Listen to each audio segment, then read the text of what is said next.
Whoa, dude. Thanks for coming on by. Hope your Thursday's been going well so far.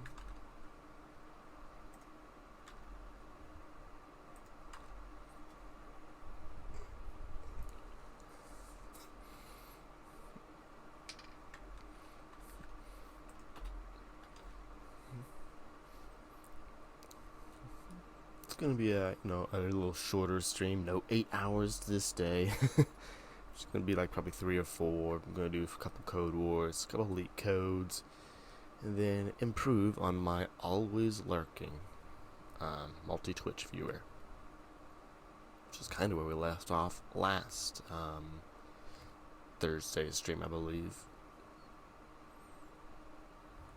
So yeah, fun things all around.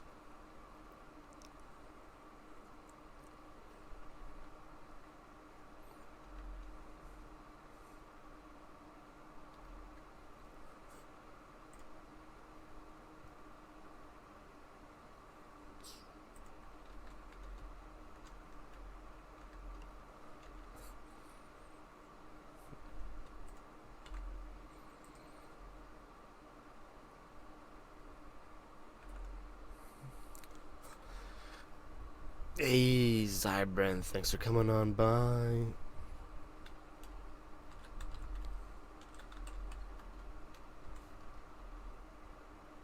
Oh, next off. Never really worked with that particular library, but yeah, sounds interesting.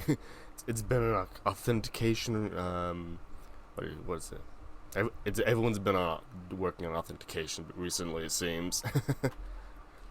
Yeah, you probably already know, but Zyberth also does some cool streams. Some coding ones, some non-coding ones. Fun stuff.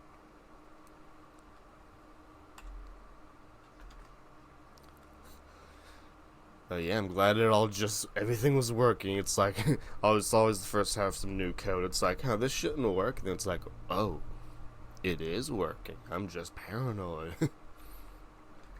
Happens all the time. But yeah, let's give this first code war a good shot. So, your task is simple. Write a function has one character that returns true if the given string contains the same character or false otherwise. An easy one to start off on, hopefully. So, what parameters are you receiving? A string that can have anything in it, including characters. We're supposed to return if it is the same character, just repeated. Get some good examples here. Let's see. A is true. All A's is true. A and 1B is false. All this is good. Right here, they mention a corner case. Has one to return true if it contains a single character. Hey, Ryan. Thanks for coming on by. Hope your Thursday's been going well. Okay, so we'll describe the edge cases. So if s.length less than or equal to 1, return true. Now for the rest of it, it is... there are a few different ways we can do this. Ooh, you have to achieve it without using any loops. Interesting. So, strings have a repeat method that essentially repeats a character so many times. So we can check if the first character repeated however long the string is times equals to the string. If that's true, then they're all equal. Otherwise, it's not equal. Oh wow, they had some anti-cheats in here. Glad we didn't go for loops or recursion apparently, which was an option. This was a good one to warm up on. Could have code warsed it. And of course, there was a regex on here. It looks like that base case wasn't at all needed. Oh, converting it to a set. That's a good one too. Checking if first equals last. Not a guaranteed one, but I guess the test. Have I seen anything about Bun? Bun, huh? Bun. I don't think I have Zybrinth. I'm trying to remember Bun.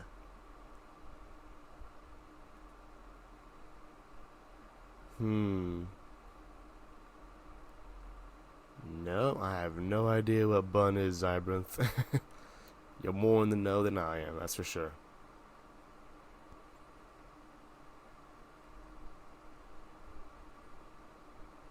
I'm trying to think. Yeah, for the double one, there you go. Oh, a new JS framework, 3 times faster than Node, okay. Oh, I think I saw something on, what is it, Hacker News about that, yeah. Okay, so... Okay, they're going against Dino, too. Oh, a lot faster. Interesting, Zybrinth, yeah. Once you mentioned it was a Node.js thing, I was like, oh, I recognized it, but yeah, I'll be honest. All I saw was the article, didn't even read into it. Yeah, it is saying all this good stuff. So it's separating itself from Node and Dino, so... Drop-in replacement. Oh, I do love seeing that. It natively implements all the built-in stuff. I like this, because this is something Dino didn't do. I can use NPM modules. Glad to hear it. I'll have to build a whole new ecosystem. Yep, apparently, and I'm the next one, aren't I? Whoa, dude. Every file is transported. TypeScript and JSX just work. That's cool. Yeah, I mean, just from these bullet points, lots of good claims. Fast SQLite 3 client. Seems kind of niche, but I guess that works for their target. They really needed this. Calls native from JavaScript. Okay. Oh, Zig. Now, I've heard about Zig. Okay.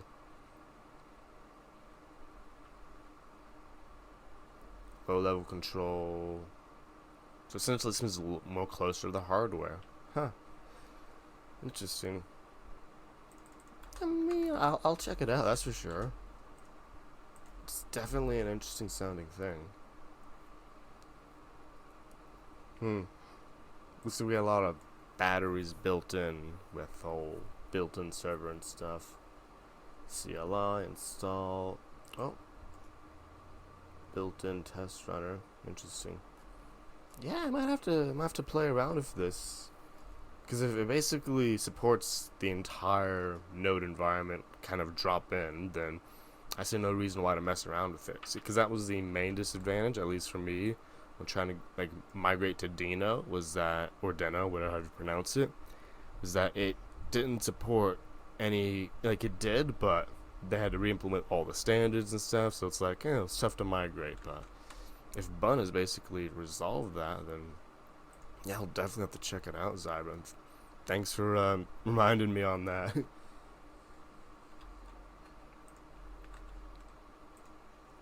But today, at least for this little segment, until I find a good idea of what to do with Bun, we're gonna get our always lurker a little better.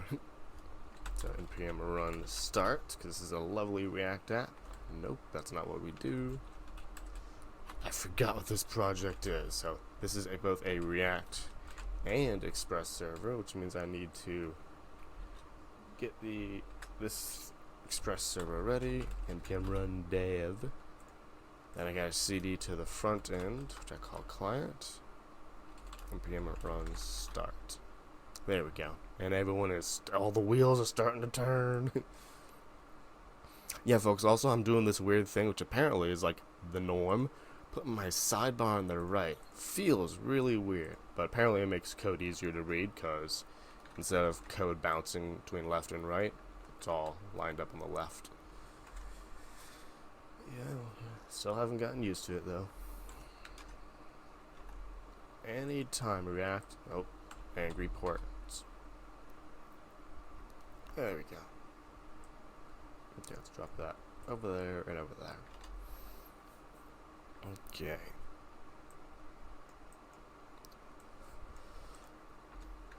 Now, for those who don't remember, this is my always lurking thing. It usually works, but not right now. I don't know why those broken. That's a big yikes for me right there, but well, another problem to fix, I guess. Oh, so some of them came in.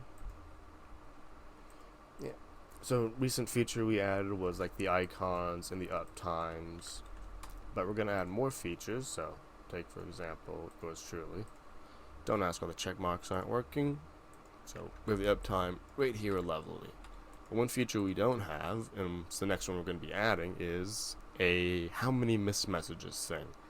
And that's what we were doing last. Essentially, you can only view one chat at once. And while I could develop the UI to view more chats at once, that wouldn't be very usable at all. So the goal is that for each other chat, there'll be a little circle here, kind of like a mobile app icon, with their profile picture and a little 1 or a little number for how many messages you have missed. And in order to do that, we're going to use a library called TMI, which is a Twitch library that, or it's not a Twitch library, it's a library that allows you to connect to Twitch chats and just listen to chat. Now, last we were off, things were going crazy. I somewhat stabilized it, so if I just join the entire universe. Okay, now the checkboxes are working. Whatever. You see lots of stuff in the console, as we do.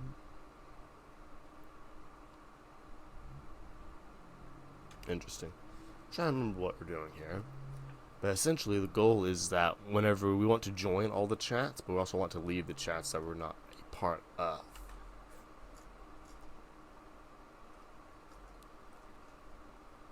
There we go, and we're on all these people. So line 330 or 380 is for who we are listening to. And we are listening to nobody right now. So we need to join people who we're supposed to be listening to. Goldfish memory. Don't exactly remember why we commented out this code, but there had to be a reason. So here is if select is in missed, clear select. So this is a clearing thing. I'll love to see that. And it looks like here we were, so let's see what we're doing here. We were getting all the ones that we had joined, and for each one we were joining it with a 2-second delay, or leaving it if we're not supposed to be a part of it. Okay, so I think this is good. Don't know what past me commented this out for, but hopefully this is still good. And let me turn these on for y'all. There we go, everything's on. Okay, so these are all the channels that we have joined. One thing I did find out was that when you get a channel from TMI, it puts a little a pound sign in front of it. When in reality, when you join and leave things, it doesn't have the pound sign. So to resolve this, I just mapped over all the strings, sliced off the first character, so got rid of that annoying little pound sign. And with some logic here to say if we're mounted, then keep doing all this stuff, but when we unmount, turn these functions. So we don't want to call join or part when the React hook is being unmounted. Of course, we need that right there. And then for these, I don't think we need these. Yep, that's not how you write a comment. Missing dependency, TMI instance. There we go. Hopefully it will just work. Famous last words. Okay, lots of reacting. Oh, here we go. Joining Rascal 2, joining Mewtwo, joining Lana Lux, and Oh, there we go. We got a message from people. Alright, so this is setting mixed messages, or missed messages, but I'm not console logging the missed messages. I can't see the counts. So let's see. Nope. VS Code. Weird autocomplete. So now, if we look at this, yeah, you see, chat is already working. So that's half the job right there. Now we got a lot of other things, like on line 378. What's this? So this is who we've selected and what we're displaying. I don't think we need to see that right now. What's 393? All the people we've currently joined. Yeah, I think we will need to see this. Hey, Code Cage. Howdy, howdy to you too. Hope your Thursday's been going well. Hey, Intelligence with the Corgo bits. Appreciate it. How is your Thursday going? We over here making our always lurker always better. For those who are unaware, Intelligence, also a cool streamer, fellow 100 devers. Yeah, there you go. Hi. We're over here just picking up kind of where we left off. Intelligence. Hey, coming in with all the things. Thank you for the resubscription. You don't have to do that. I greatly appreciate it.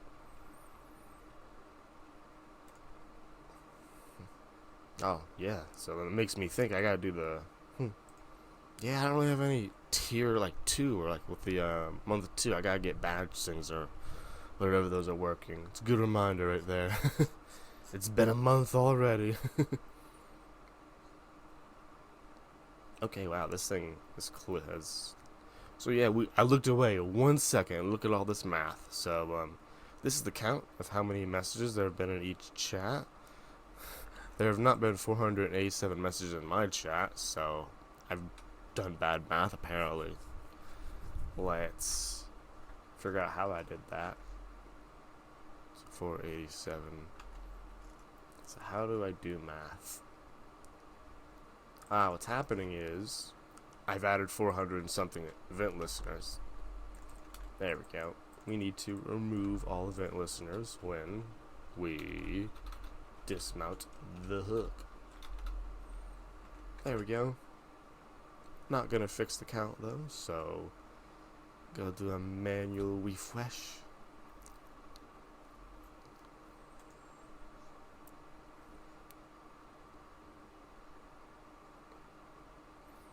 Pew pew pew pew, everyone's joining. There we go. Oh, look at that. So we have one chat from Mewtwo and then it showed up on the counter, 2 the counter, 3 the counter. Oh, got a message from Primogen, another on the counter. So these counters are looking good.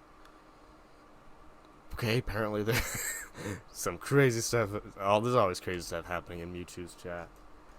Always the funnest stuff. So here we want to do some stuff. So if selected chat and missed messages, essentially if I were to go and view that chat, then I wouldn't have any missed messages from that chat because I'm currently viewing it. So let's implement that logic. It's not going to do anything just yet. But when I go click on, for example, Mewtwo, we should see it go from 11 to non-existent. Poof. Yeah, 13. It's not exactly non-existent. It didn't do what I wanted. Ooh, join channels. Listening. Oh, lots of console logs. Interesting. So let's not select a channel. Okay, it did eventually clear Mewtwo's out. Where is it? Way up here. The fact that it was running a lot, though, may be an infinite loop. So what changes this? When I change the instance, when I select a chat, and when who we're displaying changes. Hey, Robodom. Hello. doing pretty well this Thursday. Well, I'm guessing is my Splaying usernames is very much memorized. Yeah, we just improving our always lurking here, adding little chat messages here. Oh, here's a good example. Now if I change to my channel, the 4 should become a 0. And look at that, the 4 became a 0. Math is working, folks. Now if I were to unselect mute true, we should leave. Yeah, look at that. Leaving mute true. There it is. Got it right there. And mute true is still on the count. I can fix that. Do I care? I do not. There we go. We'll just leave the extra there. Now when I click this, we should see a joining mute true. And joining mute true. Yeah, we got the chat part working, I believe, folks. Which means we can start cleaning this up. No matter how bad it currently is, it's work, which is all I care about. Probably want this one, so when you're currently viewing a chat, the thing doesn't go up. Lovely. Lovely, lovely, lovely. This can be fixed later, but yeah, it's future me problem. Now what we have is kind of the culmination of stuff we've been working on. We have the profile icons along with the actual chat. So if we go find, here we have this text. There's our little cute little select. Hey, glad to hear you got it working there, Robodom.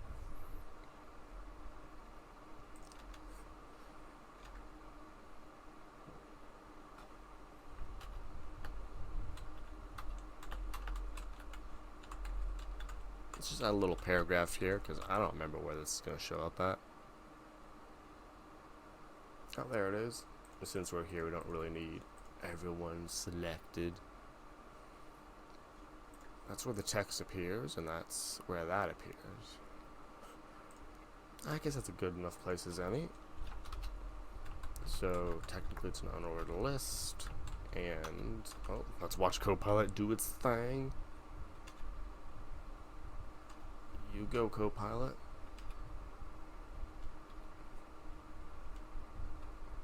Okay, so we're doing this little thing here. I guess this is alright. Boom. Copilot wrote some code. So let's clean this code up, though, because not good enough. Sounds tough, Robodom. That's what's community taught, right? If we can't fix it, someone else can fix it around here.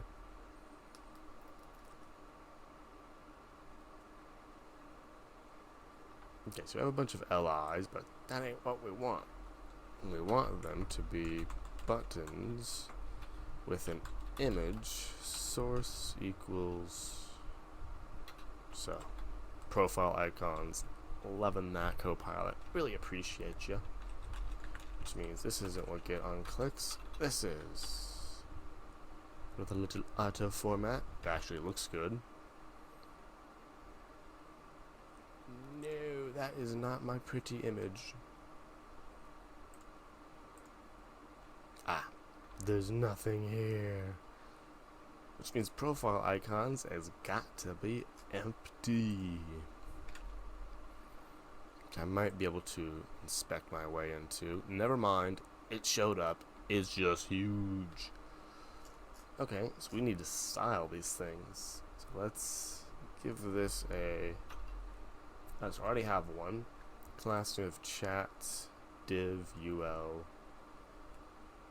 Trying to think. So this is CSS time. So app CSS, where we have, here they are, chats. So if we chats ul image, what is it, width 5, view width, border radius 100%, make them cute little circles. While we're messing with ULs, let's set the UL list style to none. Get rid of them little bullets points. And it's a button, so that's gonna be button E. 5's a little much. Let's go 3.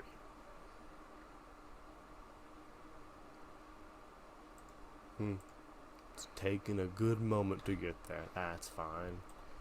Because I did it to the wrong thing. There we go. There you go, a little smaller. I just gotta ditch the button styles. Right? We don't want the button to have styles, so chat UL button. Easy way to get rid of styles. You can say all. Nope. All. Unset. It literally unsets all the CSS from something. It's a lovely little trick. And now for that, let's join some more people. Okay, so they're stacking vertically. I love that. Not the way I want to go, though. So what happens when I'm actually looking? Yeah, it's not what I want. We're looking for more of a flow around, where they can exist anywhere in here, but obviously not right here, I think. Now either way, we're not going that way, so instead of being a UL of this, we display, I suppose, flex. A level ground for layout. That was a good one, Robodom. You have good luck on that one. Using floats. I know. It's only, the pain will only last momentarily. You'll be free soon. Margin 0. There we go. Freedom is coming soon. Don't you worry about it. It's padding 0. There we go. Now we need to flex these around. So this is what? Justify content. Nope. Align content. Justify items. Align. As you can tell, my Anki is really working for this flex stuff. Justify self. Align self. I've literally tried all of them. Yeah, Robodom, that's double feeling there. Getting through it and having it up pretty, yeah. It's definitely worth it. Oh, that's what's wrong. I need to give them auto flex. So chats UL, chat UL, I. Hey there, Pierogi. How is your Thursday going? Ours has been going well. We just got the cute little icons on our always lurker. I mean, they're just there. They're not doing anything yet, but we're gonna make them do something real soon. I also still want this drop down thing, so I don't know what I'm doing here. Doing well, doing well. And yeah, good one there, Ryan. Yeah, Pierogi Ed also does some cool streaming. Yeah, it's going well. I think the solution is to reorder stuff.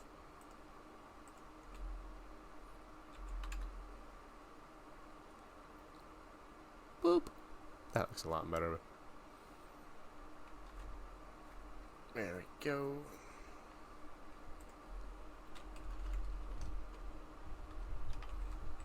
Let's stress test it real quick.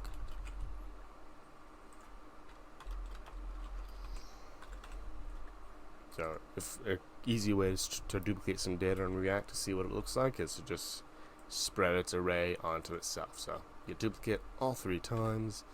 You'll have triple the icons, and we need more icons. Is LeetCode hard to transition from Code Wars?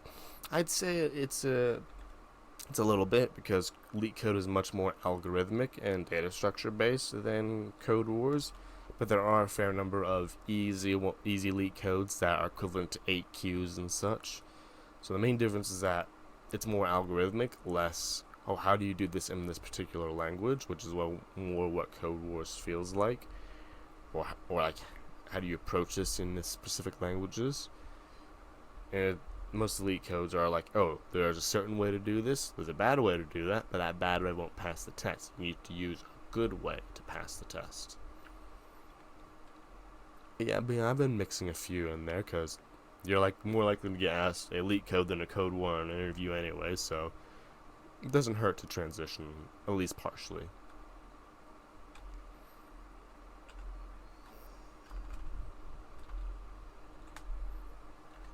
More icons.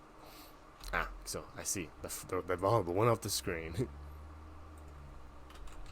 Flex, wrap. Oh, there they go. And now they're wrapping. This seems good in my book. It's kind of exactly what I want. Let's add Elias. Yeah, for sure, Pierogi. I guess I want to have a little space between these. Yeah, for sure. I mean, there's some easier ones like to sum, or you can go down the list for, you can literally sort by easiest or sort by most common. Hey, congrats. Yeah, that's what I'm writing right here, a little bit of React. Yeah, I mean, React is an infinite thing of basically learning, so you'll never know it all, but there's a point where you'll know good enough. And yeah, I think this is literally just a vanilla Create React app. Oh, I mean, I love React. I haven't worked with the other big frameworks like Angular and Vue and Svelte. I worked with Vue 2, not Vue 3. I have worked with Svelte a little bit, but yeah, I mean, React does what it's meant to do, kind of like all the other ones are, and I haven't found a reason to switch.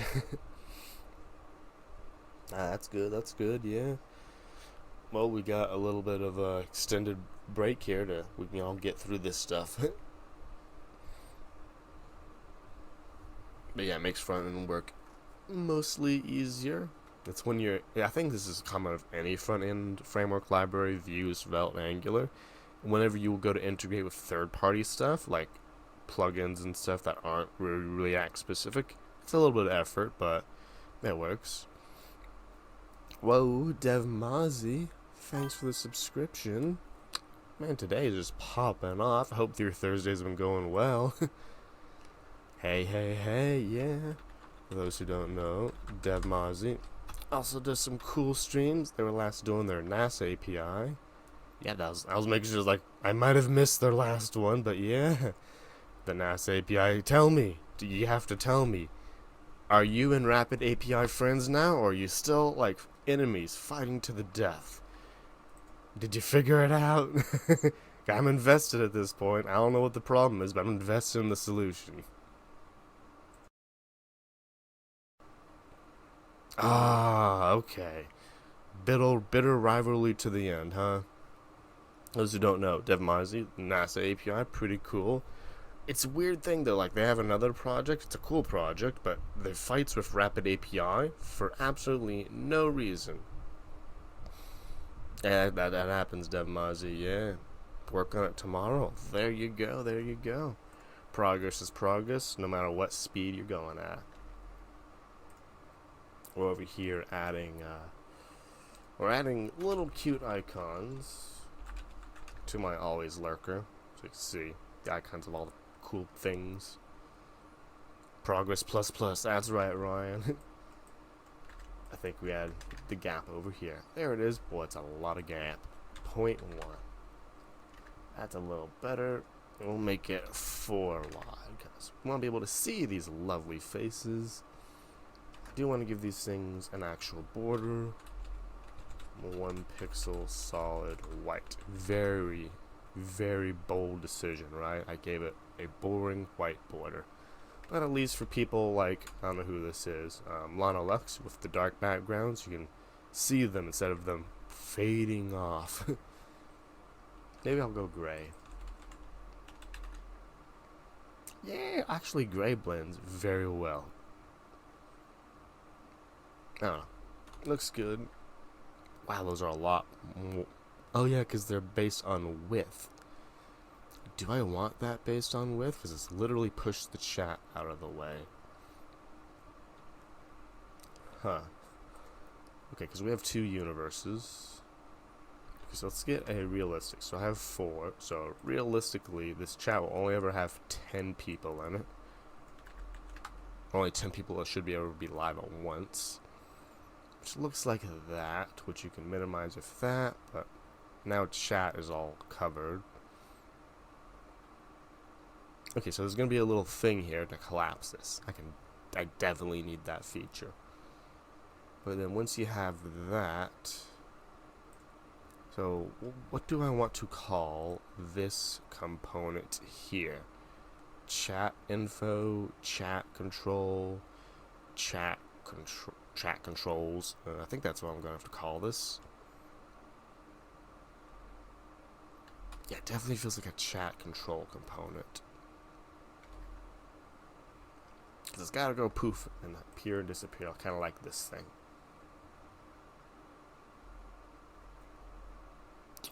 Yeah, RoboDom. That's kind of the point, you know. Like you got all your friends here, everyone that matters on Twitch. No, just kidding. I know my list ain't that popular.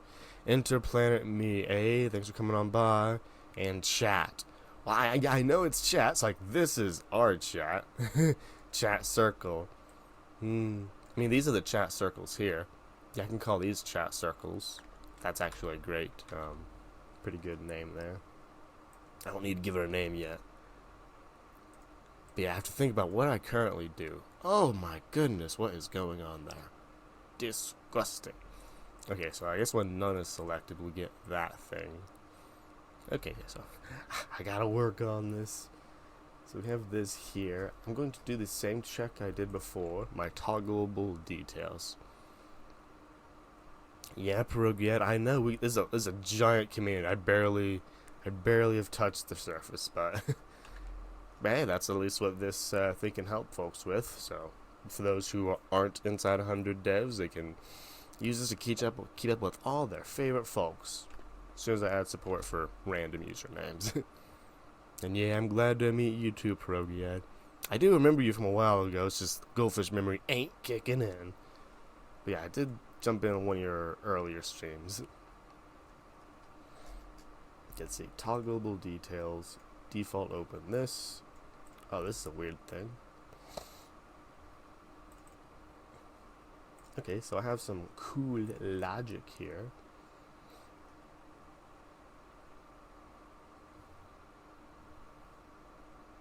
Yeah. Of course, yeah. I'm always happy to support. Can't always be there in chat exactly, but yeah, always happy to help out fellow folks. So this is a cool component that I need to use again, but I don't know how to do it. So let's kind of destructure a bit.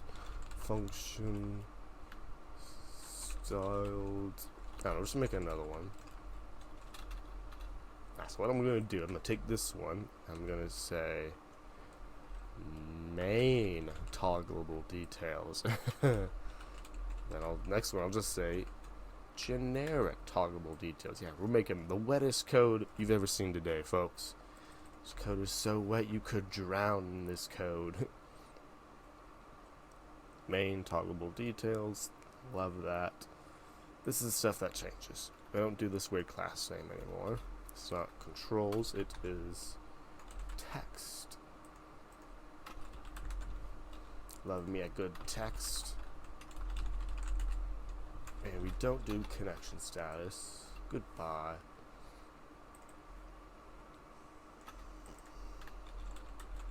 And text. There we go. Much more generic than what that is. Let's get rid of that. Let's put that back. Bad idea. Main toggleable details. I have 2 of them, right?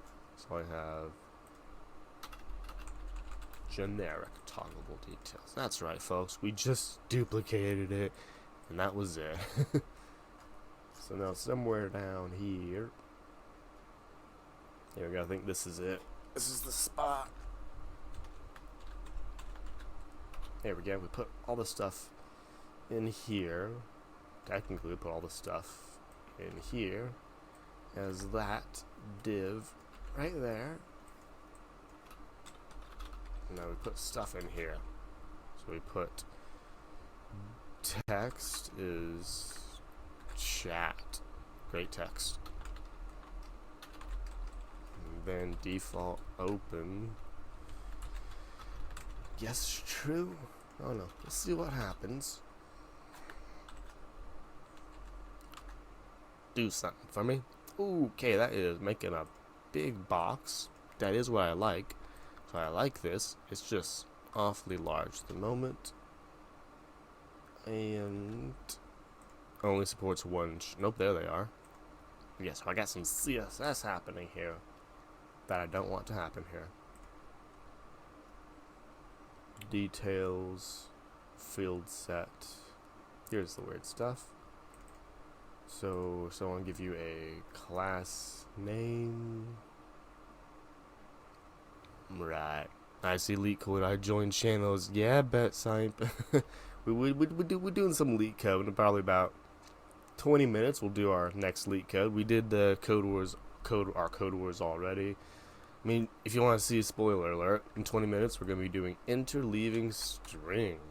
This is it's an interesting one for sure.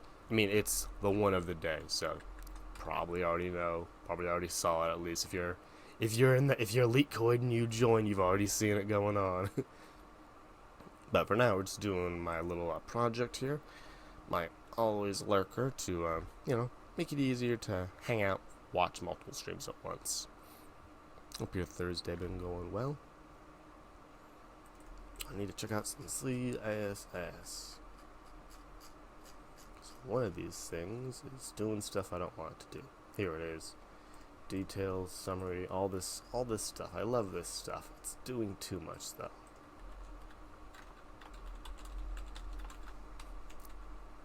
So it's literally happening at exactly one place.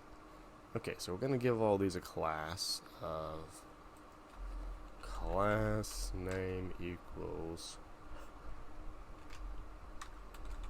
controls, main controls. Lovely that name. And now with our styles, we can decrease the scope of this, so it's only for main controls details. Specifically, main controls is part of details, so it's details open main control.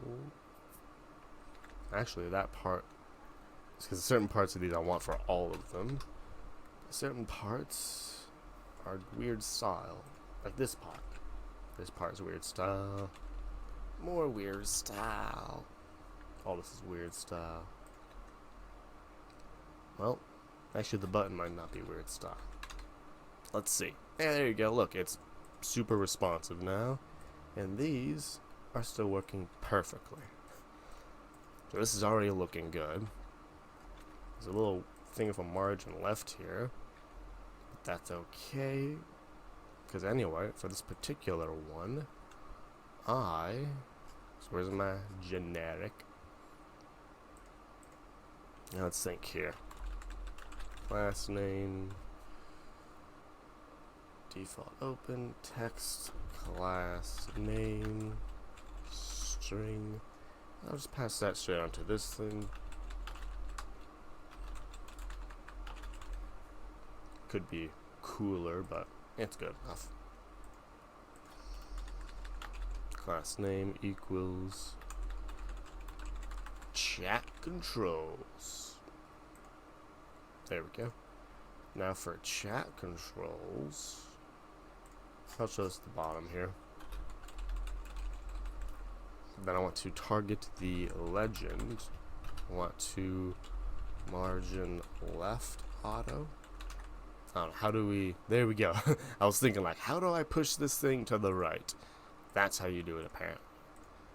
So when it's closed, so now what I need to do is target it when it is, what do we call?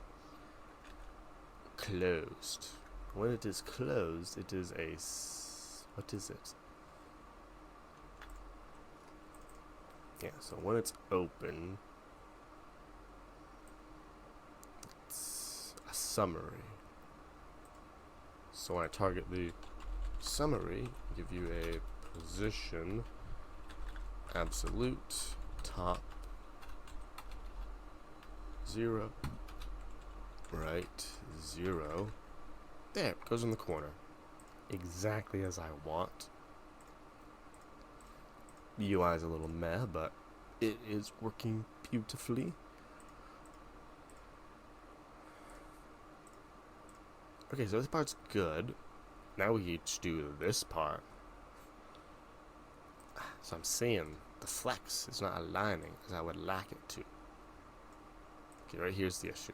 So we can see they're not doing their magical alignment. So I need to tell it to do so, which is align content. Nope. Align items. Justify content.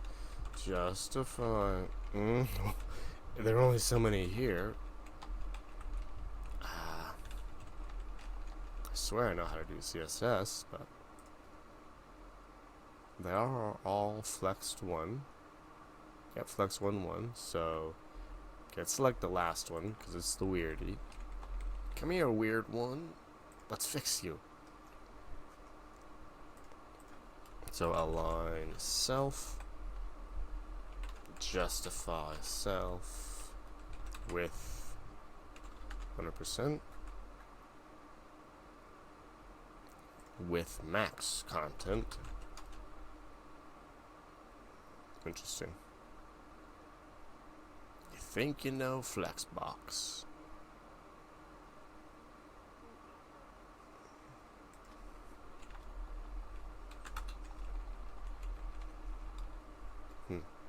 So maybe it's perhaps because I'm using a UL and an LI.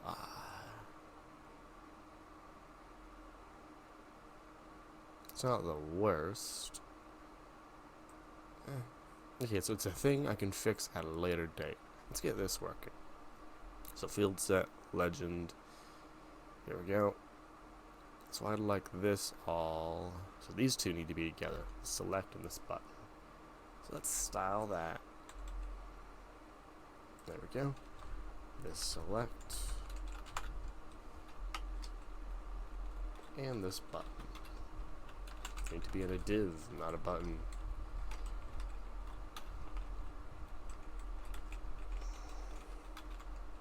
Auto format.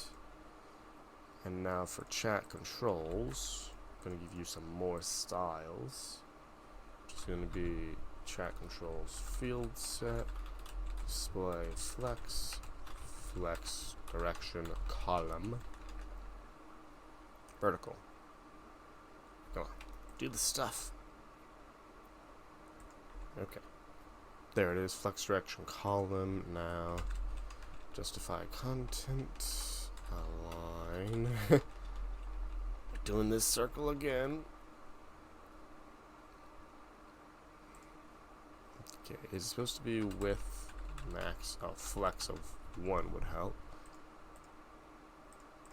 Not sure why it's not going across the cross axis though. Align. I mean, I'll just give you a margin of auto then. If you won't work, I will make you work. So, congratulations, all field set direct children. You get margin auto. Oh, not you though. Field set direct children. The div. It's just the div. Yep, you're the one who gets centered. Maybe that's this one's issue. A margin of auto. Oh, the button's here.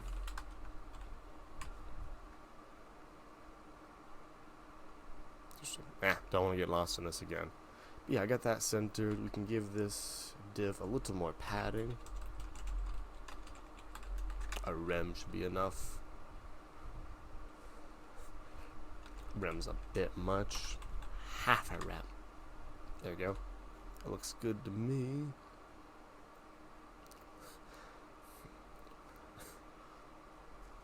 Okay, now this is ready. Something just happened though. So if I close chat, aha, okay, I see what's happening.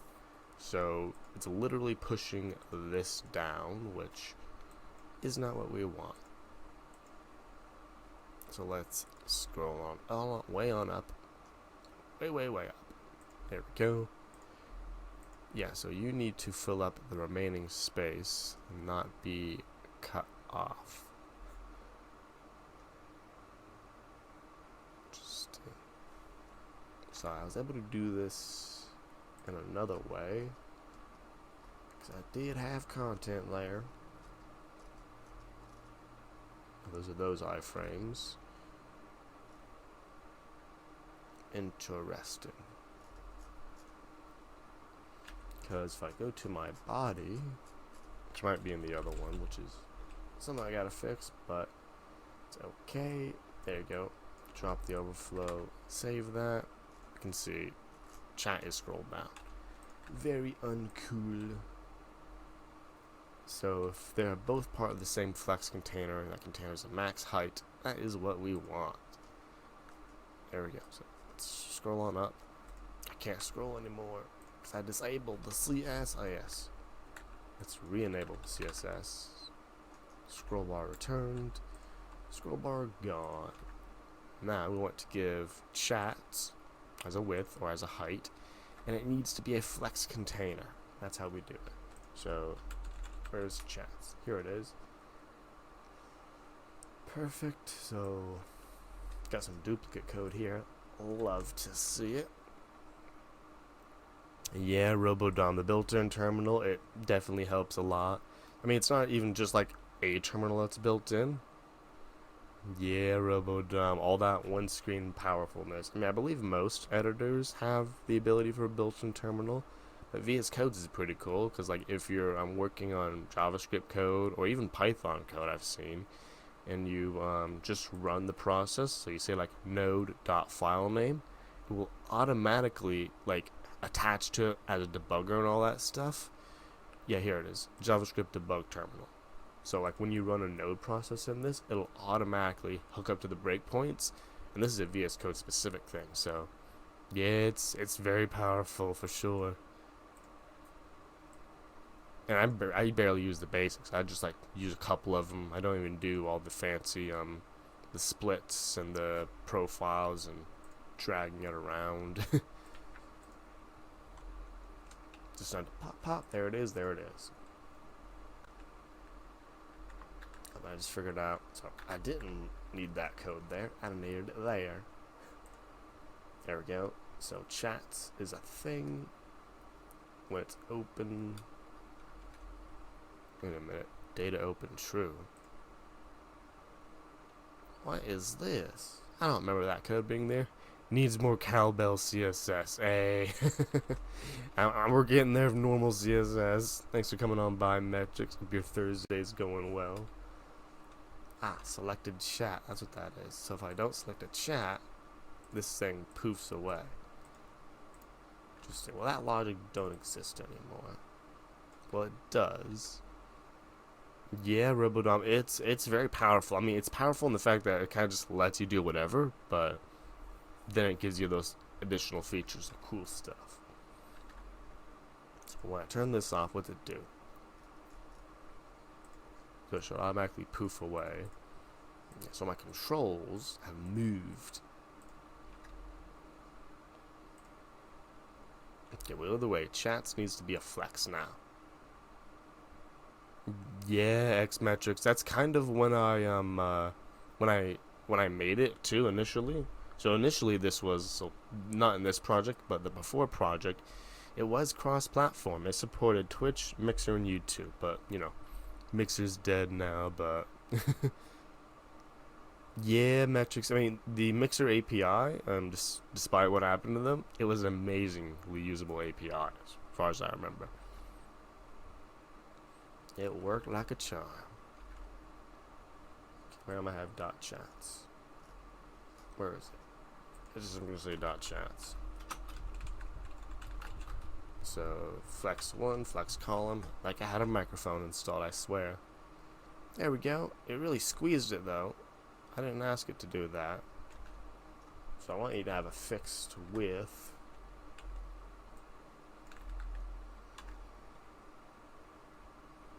Beam Pro, yeah.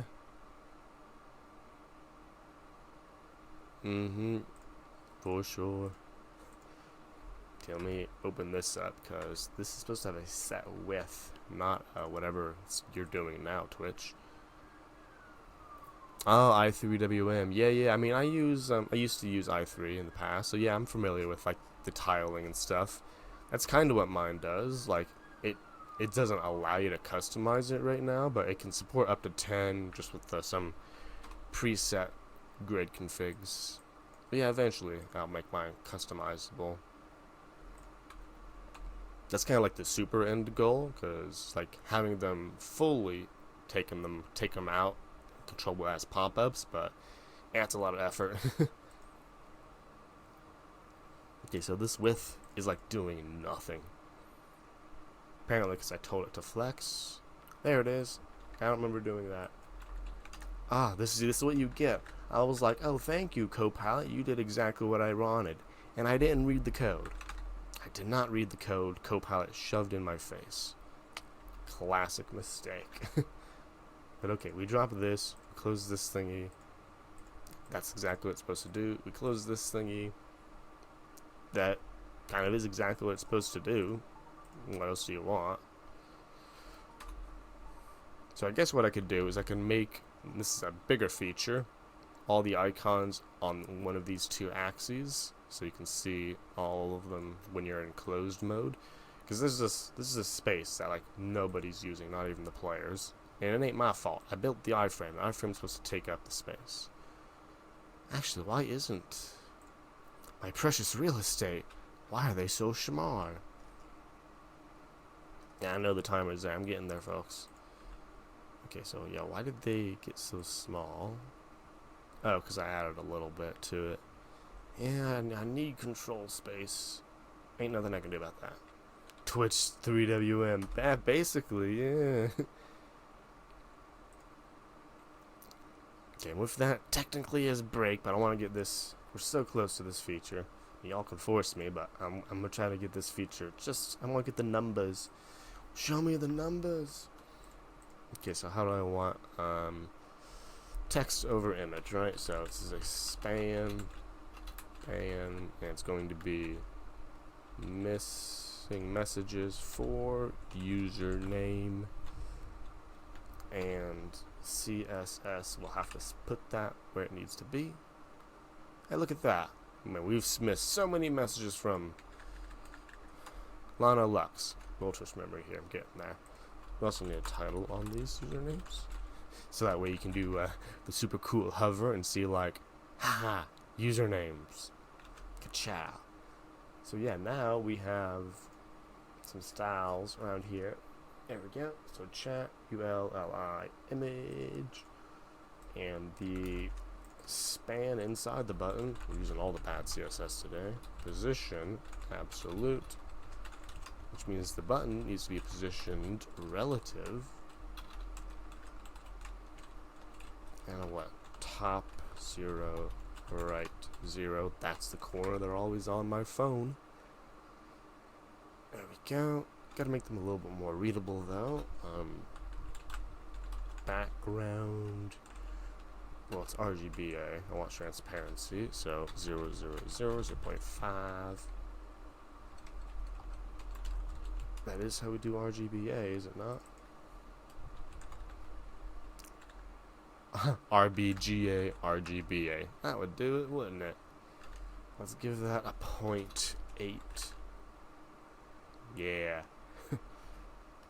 I think it's gonna be one of those things where, like, if it's above 100, it's above 100, you know? Maybe I also put this right 50%. Put this in the center. Yeah, and then, wait a minute, what's the trick? Transform, translate X minus 50%. Nope, that's not how you do it. Oh, what's the trick? There's a trick for absolutely positioning of CSS center. Here we go. Tell me your secret CSS tricks. They do know all the cool stuff. There it is. So it's left 50%. Oh, transform. Oh, so I was using right. That shouldn't be a problem, but I'll use left. Yeah, I would love to explain why that works. I don't know though. Yeah, you got it. Border radius 100%. Yeah, you got it. Metrics. Ooh, margin 0 auto. That might be easier. And yeah, Kristen and go. It's getting there. You know, we're getting the polish on there. Padding 1 rem. It should almost, right? Xmetric, it's so popular. 1 rem is way too much. 0.1 rem is where it's at. There we go. Oh, look, yeah, because I'm not looking at my own chat. The number's going up. Border circle true, basically, right? Let me see if I can do a margin 0 auto trick, because I would love, because I know transform is like expensive or whatever. So let's see if I can do a margin 0 auto. This is going to depend if it had the width accordingly. Well, we'll see. No! If I give it a width of 100. No! Well, that's text align center.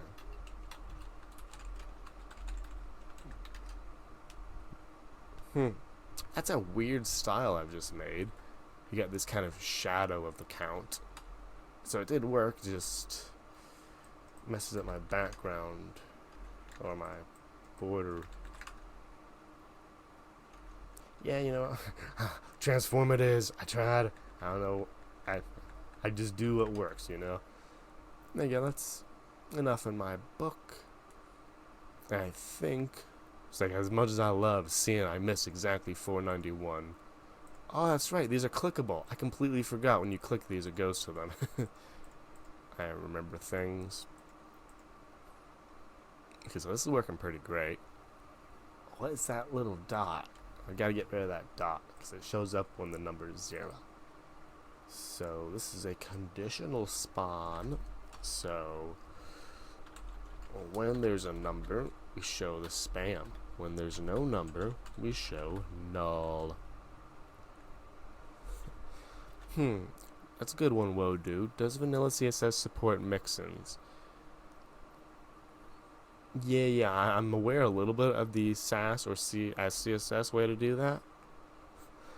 But no, it doesn't believe it supports mixins. The closest equivalent it'd be would be class names. So like how everyone was like creates a dot hidden class to do a display of none.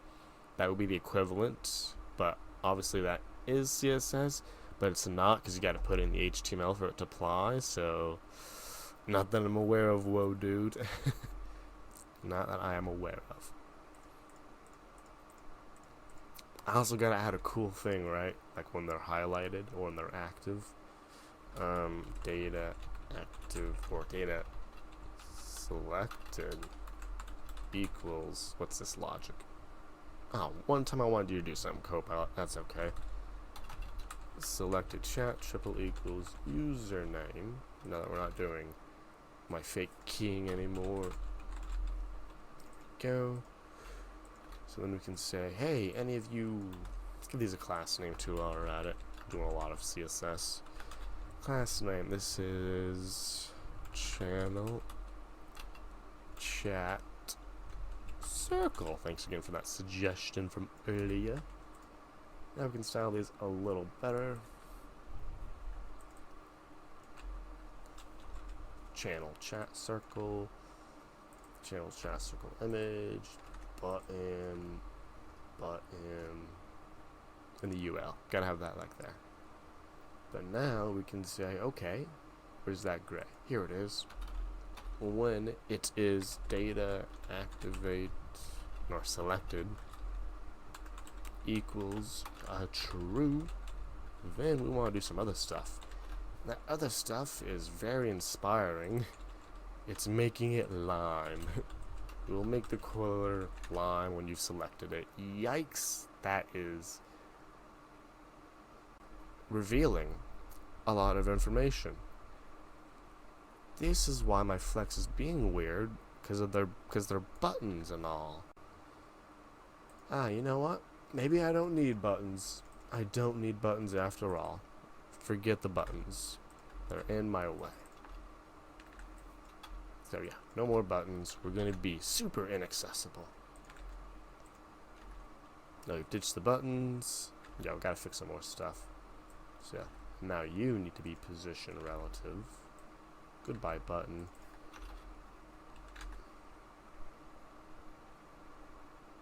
Well, that didn't work. RIP buttons. I'm trying. They're in the way of my CSS. My big CSS brain can't figure out how to make them work. They'll come back soon when they behave. Oh, never mind. So I know how that part wasn't working. Hey, and wow, that is barely visible. Let's make it a 3 pixel. There you go. Oh, look, and it gives you the cute little, they get bigger when you click them. Totally my intended effect. Loving that. So I'm gonna check none. Get none. And man, this is looking pretty good. Oh, they're not centered anymore. No. So I did the relative up there. Oh, because they're in the middle of the LI. Right. So I didn't really solve my problem. So why is the LI wider than the image? Okay. So I gave the image a width of 4 VW. The LI needs the exact same width. Come on. Is flex being weird? Because flex tells you, like, be flexible. I don't think I want it to be flexible anymore. I see this is good, but now they're not doing the thing. I know CSS. Wait a minute, if I just told the images to be centered, right? If I was just like, hey, center the image. Text align center. Hey, there we go. And I think, hey, that solved all my weird stuff. So, remember when I said we hated buttons? Maybe we can add them back. I would like to be accessible and all that stuff. And they're back. I just have to ditch the button styling. So, buttons, you're gone, you're back, you're gone. It wasn't them, it was me the whole time.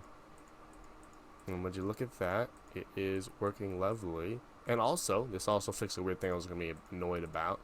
Because borders are different widths, it was from the top left corner, now it's from top middle, which is slightly less annoying. Now if I ditch border entirely, well, what is it, outline? Is that the other one that doesn't? Yeah, it just adds on to it without changing layout. A big fan of that one. All that's missing is cursor pointer. Yeah, so like you get the cool mouse when you go over it. Gotta have cool mouse. Cool mouse is a must.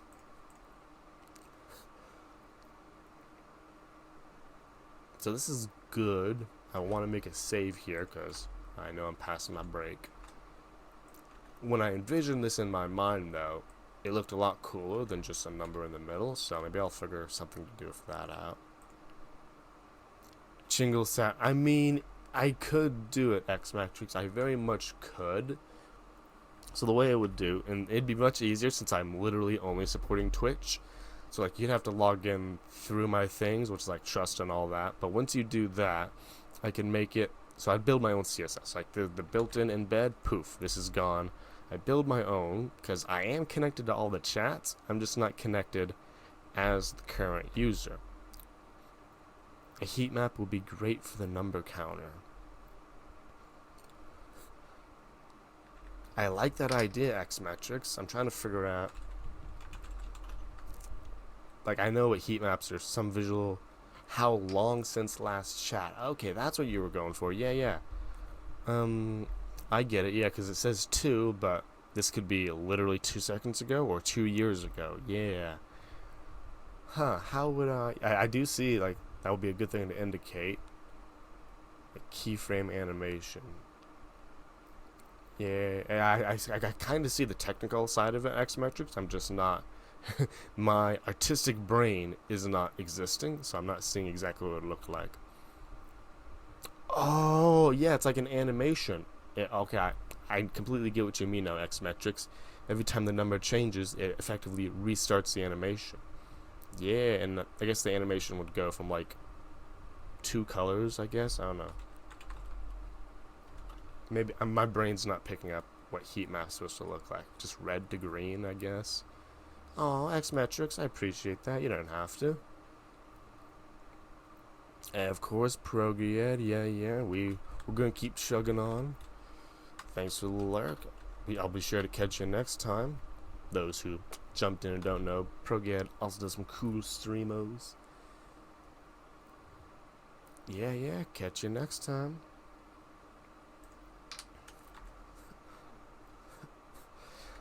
Yeah, so I think like if the background went from red then to black, it's like red is like boom, it just happened, and then black to be like it happened some time ago. I think I see what you're going, but I gotta. The scope is creeping. There's so much scope creep. I gotta get this at least committed before I add this new feature. So let's do this. Now, what have we done? We have add channel circles to chat controls. Yep, very informative. Yep, we also added TMI. Not too much information, too much chat. There we go. I'm loving that idea. All that CSS exists.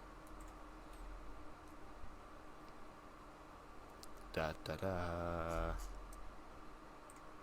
Da da da da. Wet code. Well, that thing got real happy with autofix. Yep, that's just gonna live there now.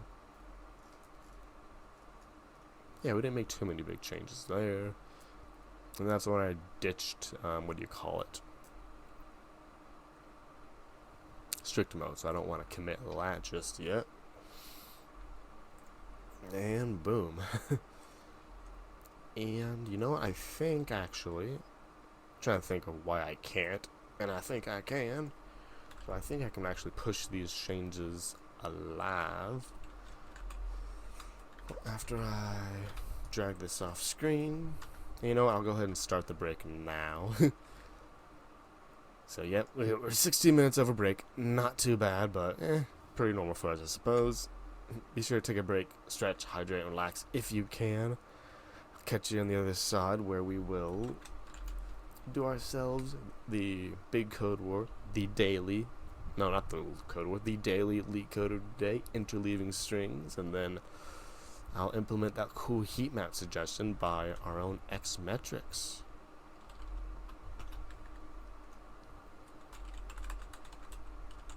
Catch you on the other side.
Don't forget to make your way on back, folks.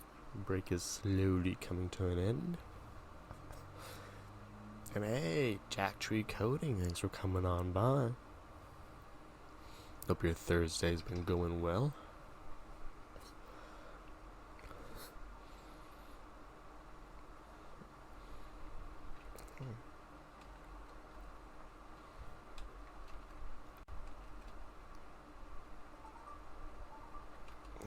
I hope your what are those things? What was the thing? It was the auth error, right? Yeah, last Mindwolf stream yesterday. They keep getting you. They keep trying to get you, don't they? It's always tricky things, hard to debug. Let's now. So we're gonna come back. We're going to do the leak code of the day. So let's give myself an adequate amount of time, cause I can tell this is some weird dynamic programming, so I'm gonna stumble my way through this. So let's 20 minutes. That's not enough. I know it ain't enough. 25 minutes should be enough for me to stumble my way through this one. So this one is called interleaving string. This is the leak code of the day, aka today, in which you were given strings. 3 strings, and you're supposed to find whether the third string is found by interleaving the first 2 strings. And they say a bunch of stuff, but I think their visualization is the best way to go about it. So if we have AA, DB, all these other strings, so we have this result string, it is created by interleaving these 2 strings into one. Hey, Raja G came by just in time. We're starting the leak code of the day. It's a tough one, but I think we can handle it. So yeah, this is the leak code literally of today. If you don't know, leak code is a daily problem. If you do it, you get a little challenge thing or whatever. You get points for their whatever thing. But yeah, this is it's a little tougher one. So it is a interleaving string. So you're given 3 strings, and you have to return whether the third string was created by interleaving characters from the first 2 strings. So this string was created by taking the first 2 from this, the first 4 from this, the next 2 from this, 1 from this, and 1 from this. Hey, you got the first. I mean, you weren't first to chat, but you're first to get the thing. You know, I was wondering like, let's add this thing. No one's gonna push it. Someone pushed it, Rajaji. So Thursday, July 7th, you are technically first.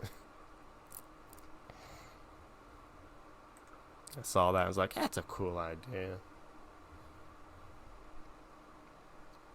So this is the logic we're going to implement. And this is one of the things, like, my skills in dynamic programming aren't enough, but they're enough to recognize when dynamic programming is, like, maybe a component of this.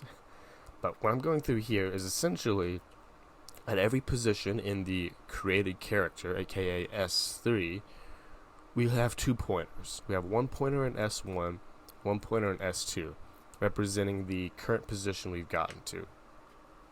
Hey, thanks for the posture check, Devmazi.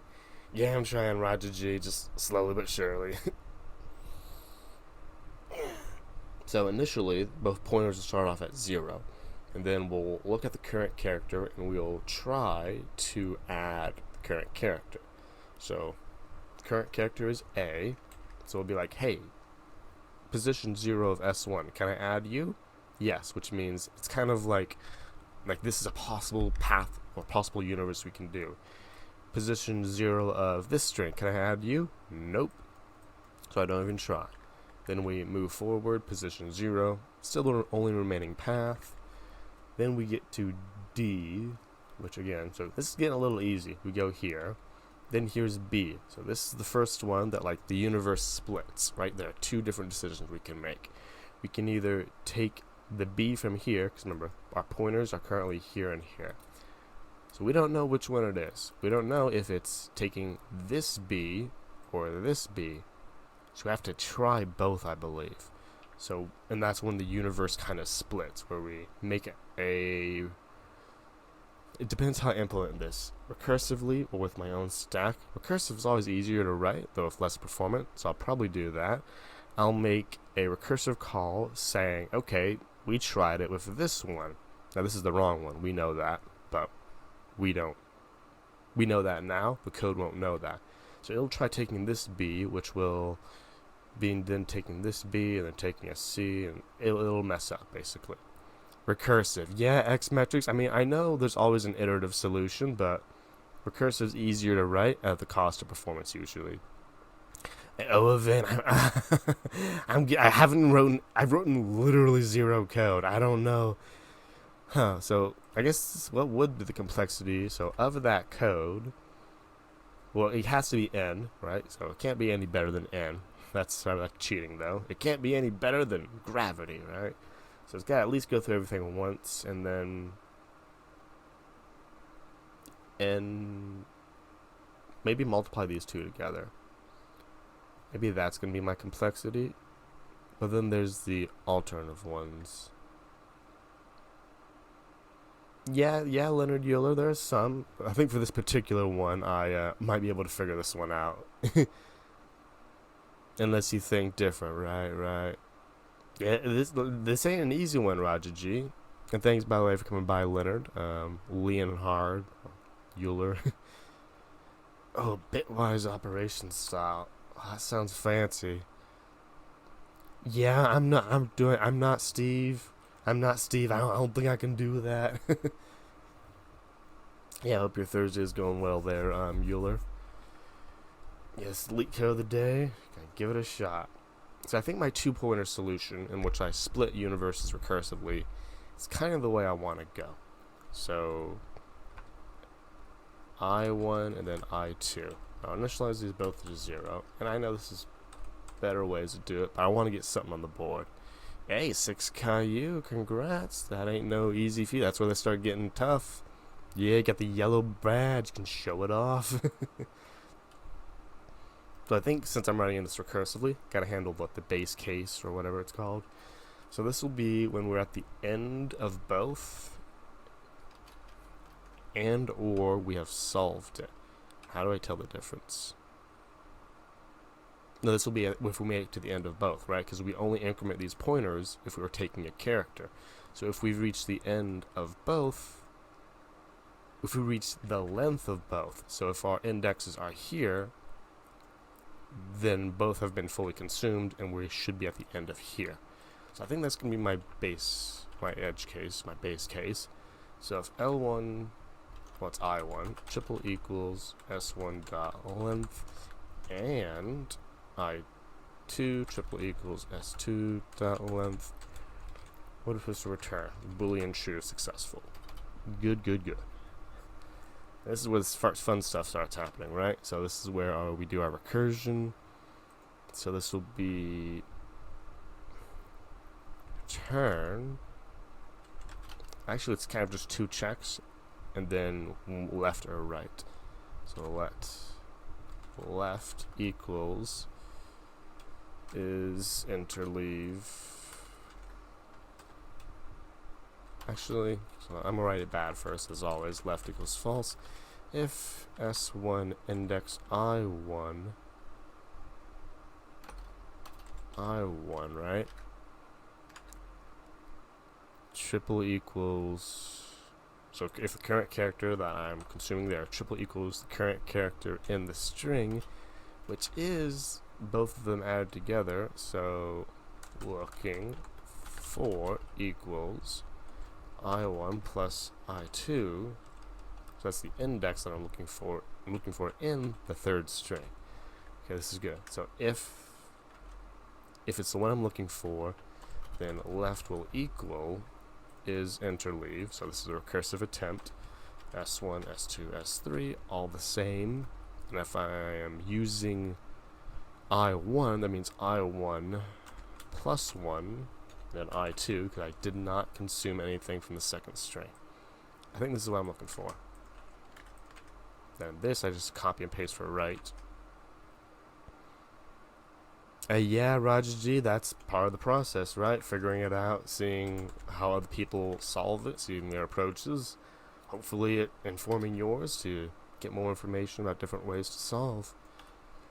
So all these leak codes and code wars, and that's what they all contribute to. So if S2 I2 is what I'm looking for. Wow, I've even my spelling's great, isn't it? Looking for. This is what I'm looking for. I speak English. Then it'll be return left or right. Well, technically, if I found it on left, then I'll, well, this is kind of the thing, which happens with most, what do you call it? Divide and conquer or split opportunities. Well, I gotta go through one of them, right? So, hey, yeah, those are the good old tricks to numberify the strings, or stringify the numbers, rather. Like 5 different ways. Oh, look at that. I got a first try for the first case, and it's angry I'm trying to run. Oh, okay, now, so this is good. This thing, the brute always works, right, folks? And we're about to find out if... I mean, I know this can't be performant. This can't be performant.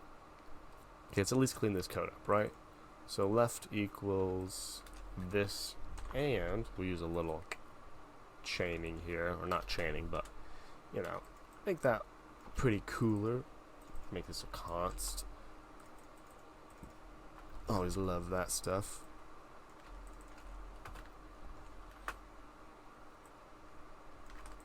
Gotta love it. GG, at least it works. Yeah, I mean, it's one of those things where, like, oh, the code was working? Surely not. I don't trust this working code. It can't be working. Something's wrong with it. So I think I'm just going to show this in parentheses now. And you know what? I will not go that far. I want some readability in this code. Yeah, we'll just do it like this. And we'll rerun the test cases, see if that is okay. Okay, let's hit the time limit and scratch our head for the next 12 minutes figuring out. Empty strings. I did not handle the base cases. Never trust working code. That's right, RoboDom. Work your code. You gotta make sure your code's broken before you write it working. So, interesting edge case. If both strings are empty, wait a minute, what kind of input is this? Is it 3? Wait, what is this input? I've been given S1, S2. Oh, so because S2 equals the length? Well, because, like, I don't know, maybe that's just imposter syndrome or whatever, you know, Darth Vader, but it's like, if something's broken, I can fix it. But if it's telling me nothing's broken, like, I can't fix nothing that's broken, you know? Something like that. Because the worst kind of error is one that doesn't present itself. So I'd rather it fail, then I can fix it, than it not fail, and it just be secretly failing or something. Okay, so the logic here is that, so what's the logic for non-empty substrings? So it's basically kind of extra cautious. Yeah. Okay, so here's the case, right? So making sure all the lengths add up. So that's the edge case. So if s1.length plus s2.length not equal s3.length, return false. Maybe that's what I need. And this is expensive because it's happening every recursive call, but who cares? Okay, DN Bull, I see how it is. Thanks for coming on by the way. I hope your Thursday's been going well. Those who don't know, do some cool TypeScript funness. We're over here doing the leak code of the day, and I wrote this code, and it didn't throw me any errors, so I'm like extremely paranoid about it. Well, it did after I missed a base case. Here comes the time failure. We know it's gonna fail. Pew! Look at it's exploding as we speak. There we go. Time limit exceeded, so this is the tough part. So I know this is like, what? Memoization. Can that be my cheat? So let me think. Memorization can be done if the inputs are ever repeated. Would I ever repeat the inputs? Oh, cool. Working with Makeswift, huh? Change from Webflow. I mean, I've heard of Webflow, seen it in action a little bit. Visual Builder for Next.js. Oh, fancy. Unlock. Okay. I mean, I love me some Next.js, so it's already speaking my language. Integrate in minutes. Da da da. Huh.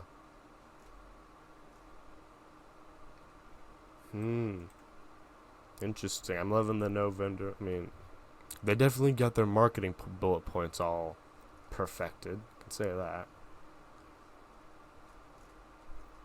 Change the width of this. Huh. Interesting. Yeah, it seems interesting there, DMBull. Oh, my layout's in dark mode. That's why it's weird. Ah, my eyes. Turn back to dark mode. Go back.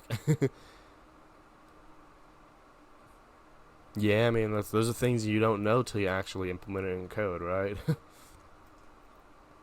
Yeah, that's the point of explorative experimentation, right? Just gotta, won't know till you throw it in a code base.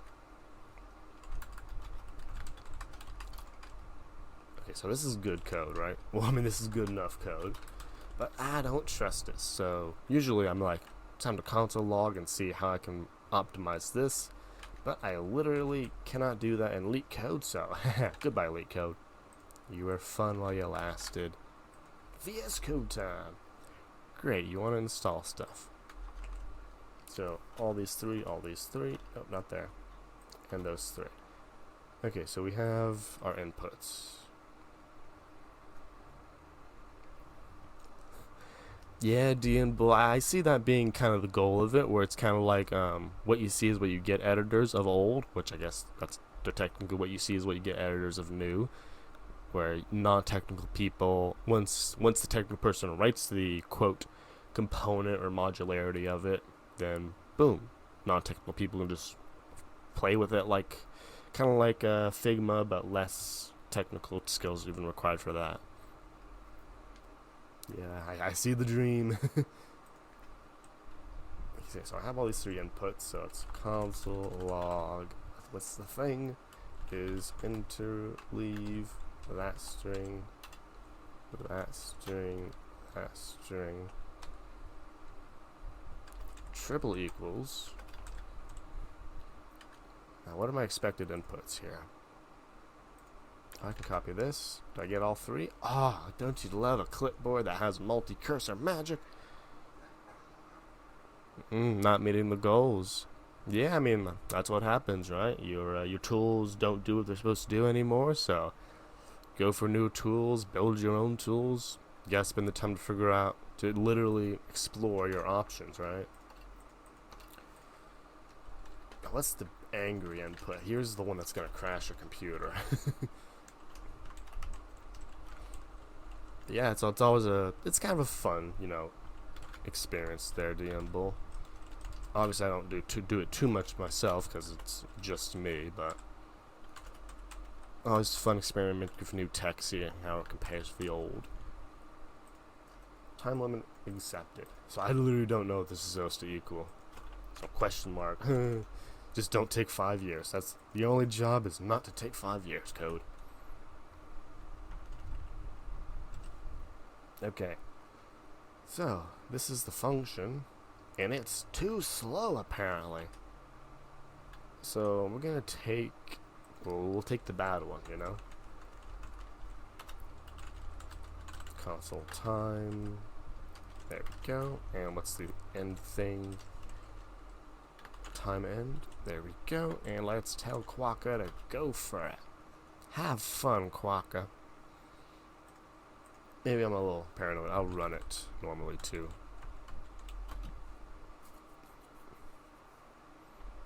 Ooh, lots of thinking here. Yikes.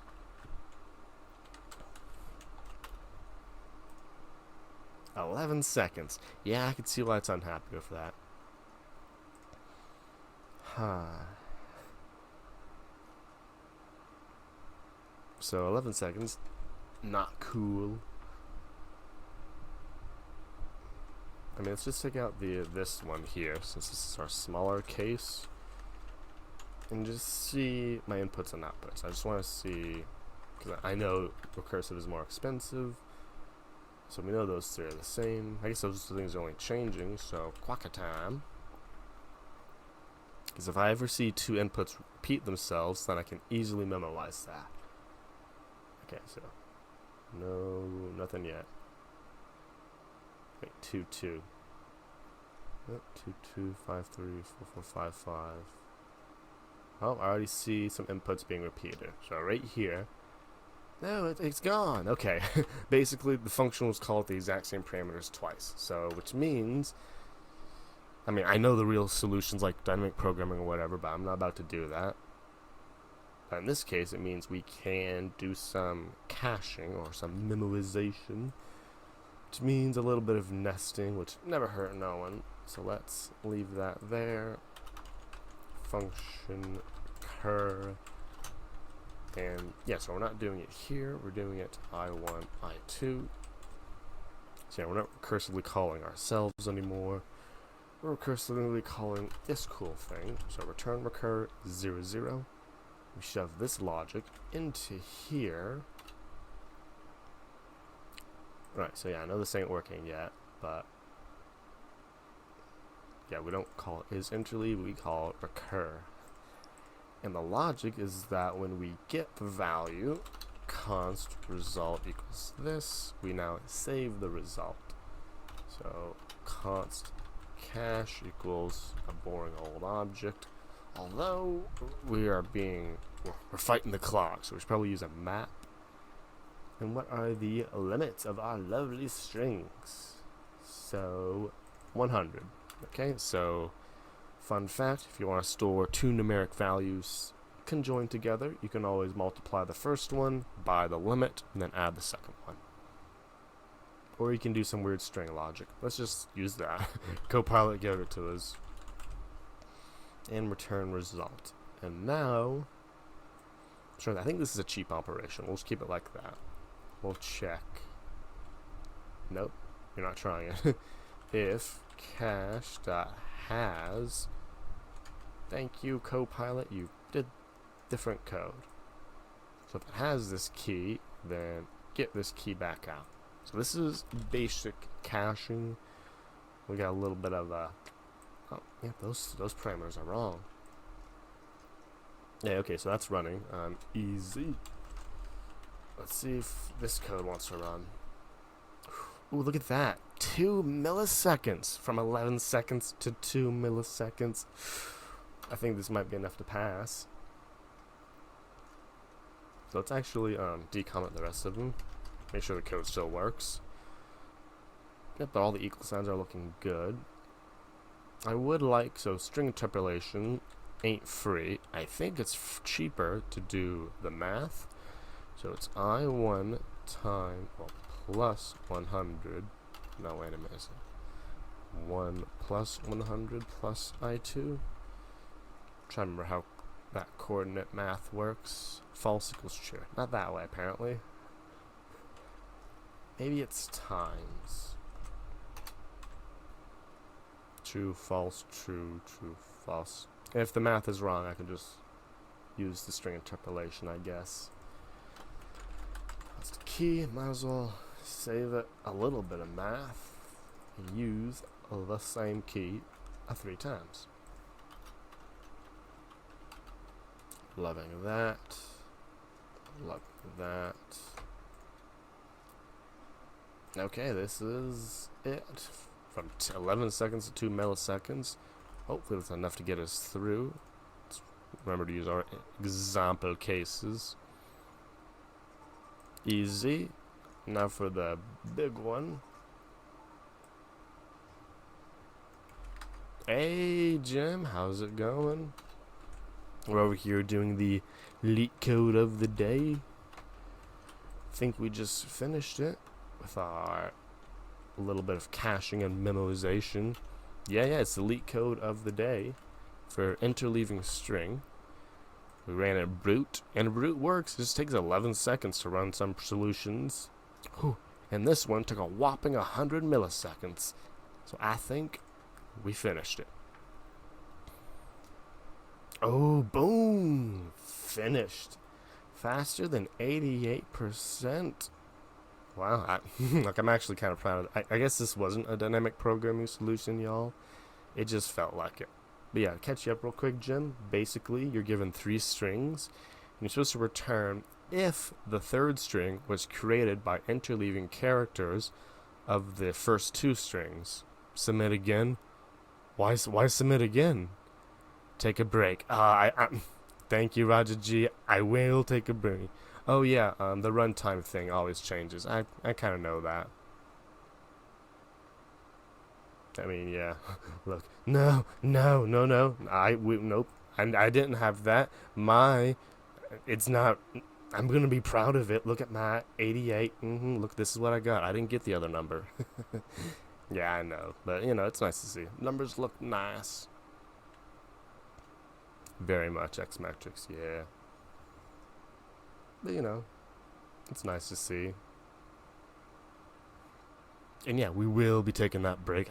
I had the redemption. I need to respect it, right? Left side of the curves. Good place to be. RIP that and stream transition. But yeah, thanks for that stream, Raja G. Let us take that break, and I will catch y'all on the other side where we're not doing another leak code because this one was entirely, but we'll jump back into our project. Get you on the other side. Be sure to stretch, hydrate, and relax if you can.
back from my break, and it'll be a minute for y'all come back too.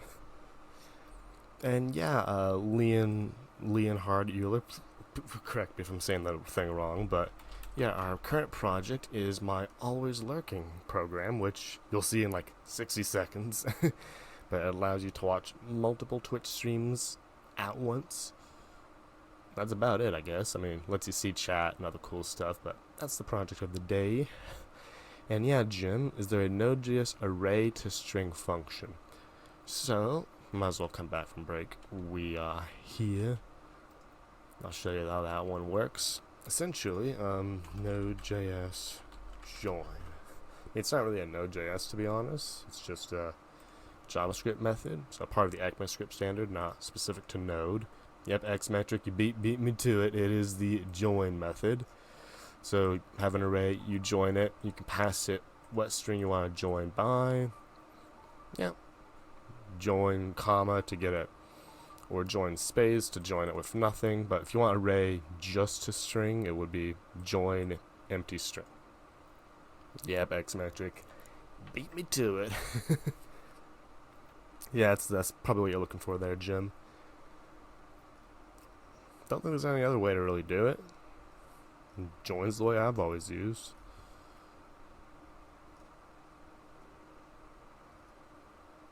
Yeah, join's the way I do it. Split then join.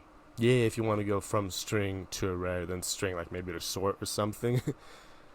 But specifically array to string. Join it is. Or you can just do your own thing.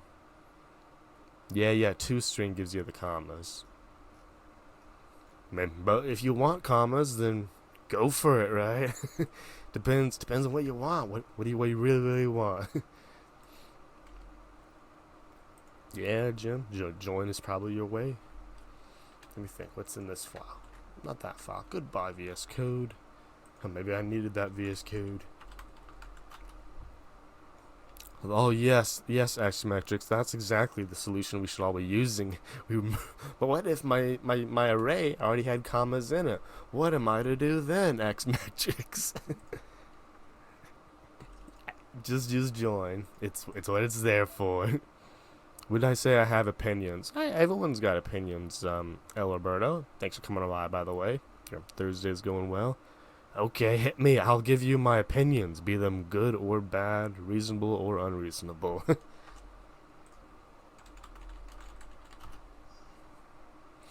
close that. Close that. This is my string. Oh, you're using bracket notation to use split. Oh, and then you're using sorting. That's reasonable. And then, yeah, chaos incarnate. Always a fun thing.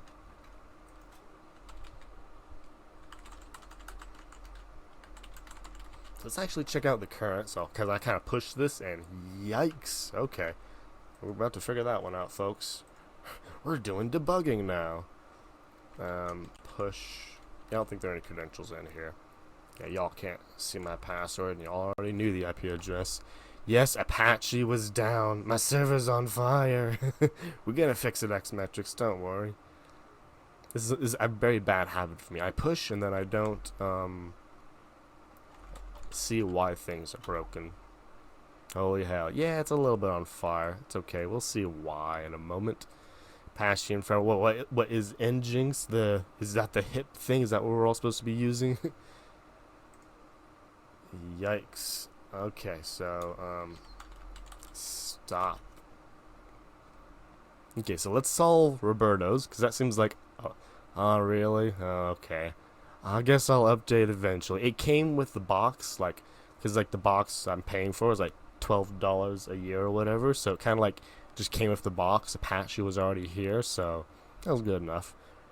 I mean, yeah, I could go Vanilla Express, but as you can see, I have like 3 websites running on this, so I'd figured, yeah, it's literally what I said. It's like $12. Why would I go to anything else? Unless traffic moves up. Well, yeah, El Roberto, let's see, because your solutions are probably a lot more fixable than mine. So, an OO code base, object-oriented, going functional, every cool person. Very weird code. Parts of it creates new objects to not mutate, but to get put into an old object, mutating that old object. Oh, yikes. Love transitionary code bases.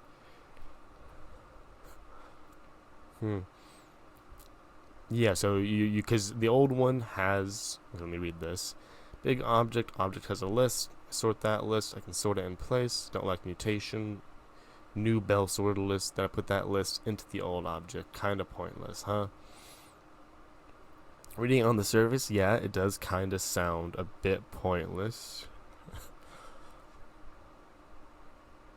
Yeah, I see what you mean. So you created an object, has a list thing, you sorted the list, then you got rid of the object you just created that had one purpose, to hold the list, because you don't want to mutate the object, you want to be functional and all that, pure. Yeah, it is kind of pointless. Oh no, you did the animation, didn't you? Yeah, basically, yeah, thanks. It's basically what it is. Program breaking off state, entirely new list to replace current state. Effectively, it is. Yeah, it's just instead of being in state, it's just on this object. Oh, sorry, I literally looked away. Oh, there's the badgy thing. Oh, instead of doing a border radius on the top right corner. Nice. Yeah, I like this border. It's cool. Then I wasn't looking, so I'm gonna do a refresh. Oh, I'll click it too. Yeah, that's a good idea. Click.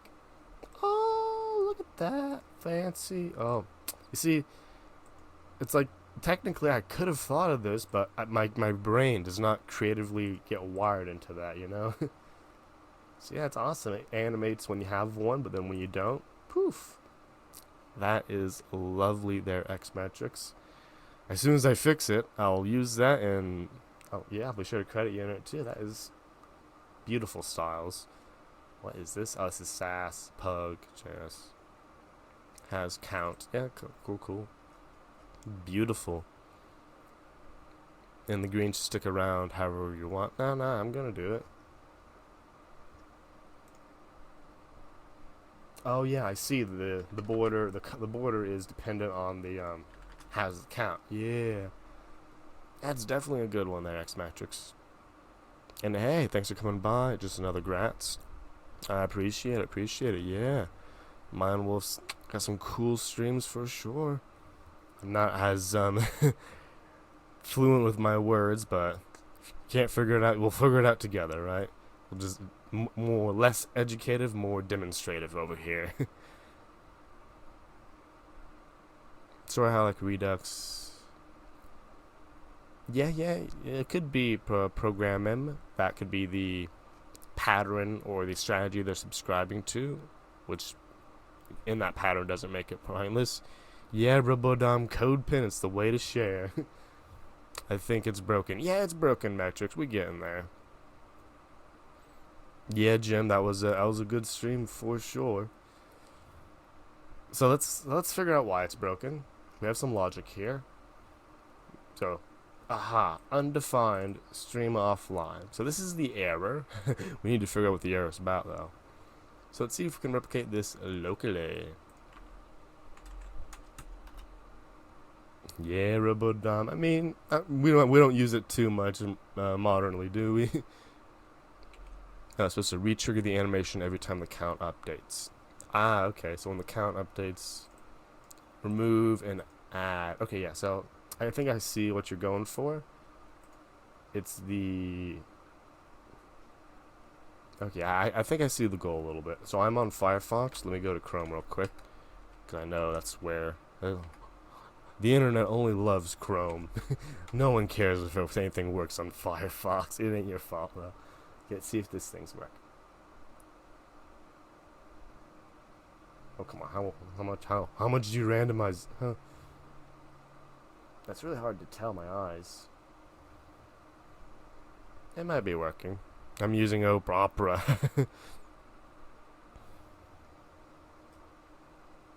Oh, but I do see the fade you're talking about. Yeah. But yeah, I see the goal now. You communicated it perfectly there, Xmetrics.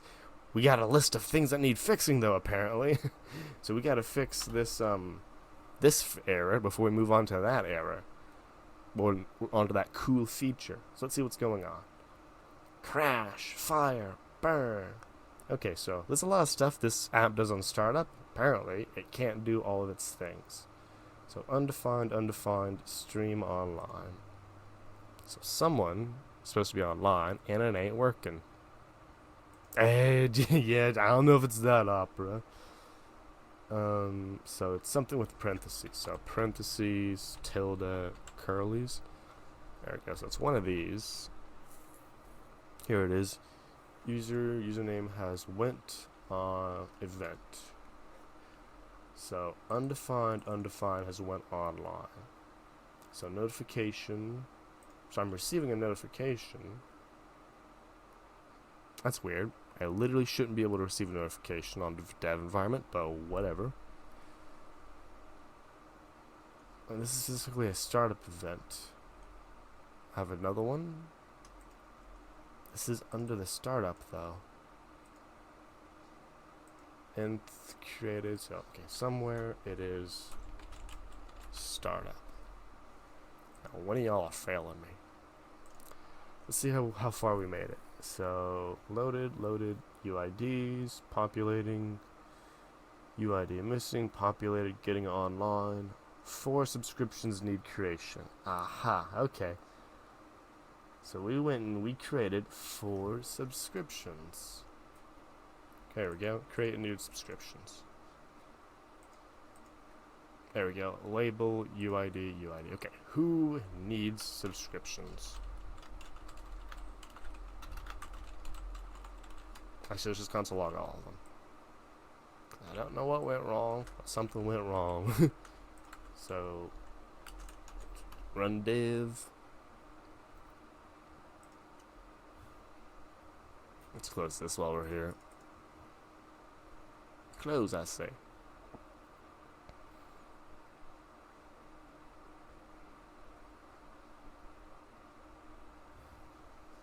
Okay, so something got undefined. Let's do a manual lookup to see, because these users are being weird. Look in the cache. Okay, so who is this? Mr. DebFox. Mr. DebFX. Does that user not exist anymore?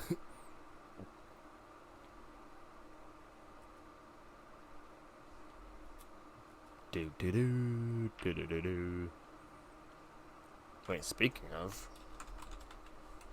do I have you added? Yeah, I do have you added. Nope, you're still a real user. Don't know what your problem is. It's gotta be something else. Yeah, let me see.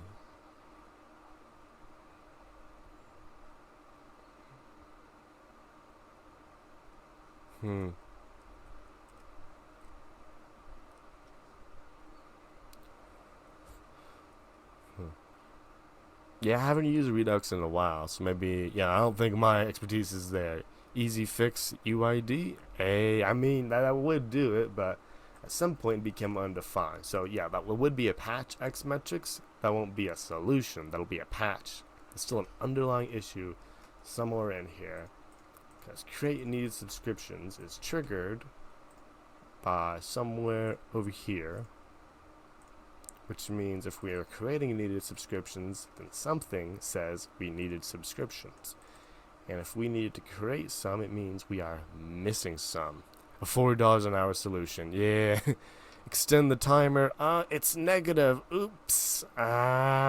Don't know what I'm supposed to do now. I did not anticipate this. Okay, well, first of all, right click. Right click? Oh, that's weird. I've never been on the right thing. I guess it was usually 2700, so an extra 2 minutes is what? 2900? There we go, from 45 to 48.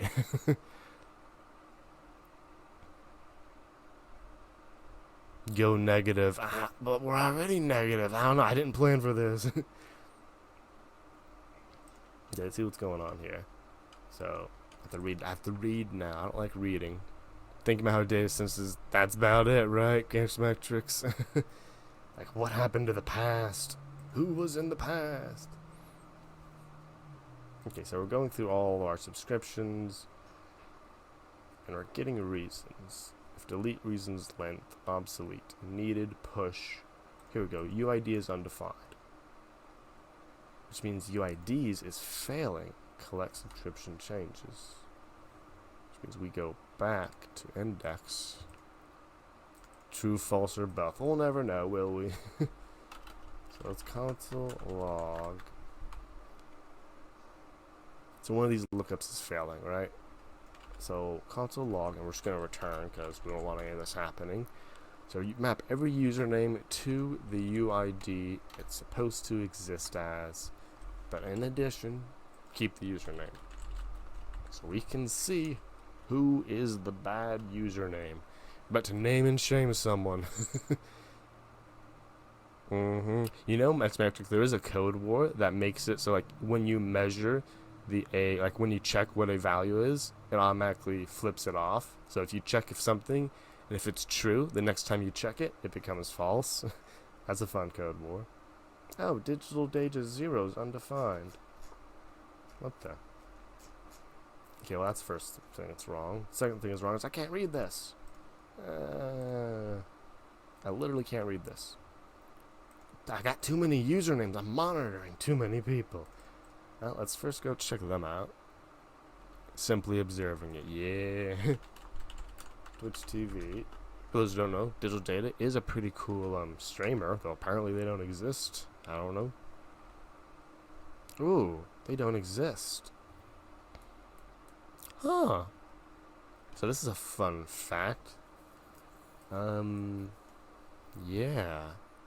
Banned. Nah, I mean, so let me think. 1071. Because this used to be Leah's old username. So I'm trying to think, do usernames not, like when you change username, does it not work? Maybe this wasn't Leah 1071. I'm just looking at some random Twitch user. I don't know who that is. Yeah, so this is the issue. Don't know where they went. Yeah. I mean, I guess I'll just have to look them up on Discord. No, wait. I know them on Twitter, so yeah. That's the solution. It's to remove them from the list and, like, add them later. So that's a sadness. They must have Robodom. I don't know. So I'm going to see if that was the problem. Because, I mean, we can see that they literally don't exist anymore. At least on that, under that username. Just changed your name. I'm obviously missed it. Okay, we gotta turn that off. It's weird. Maybe they dropped the 0. That's honestly not a fault on their name or their fault. It's the fault of, like, why can't you follow, like, I was following this person. Where are they at now? Oh, maybe they're updated on my follows list. Let me find all my followed people. I followed a lot of random people. Dage. I mean, depends on which part of the username they would keep. No, not Leah T Codes. They're still so they're another 100 dev streamer. They've done some they also changed their username. They used to be called Lee 10 something number. And I had to do a thing when they changed their name, but I knew what they changed their name to, so it was easy. I just went through my entire followed list. Deja is not on it. And I'm gonna go through my Twitter list. Yeah, Leo, yep, Intelligence, you know the numbers. They used to be their old username, so yeah. Again, this isn't necessarily anyone's fault, like they're changing usernames, but it's Twitch's fault for, like, not making it easy to, I mean, I guess maybe that's an intended effect. You can't follow a changed username. But it makes it hard, like the API don't even tell you when things change. It's really tough. Just trying to find, because I know I follow them on Twitter, I just don't know Yeah, I'll have to just go hunt them down later. Yeah, there used to be UIDs.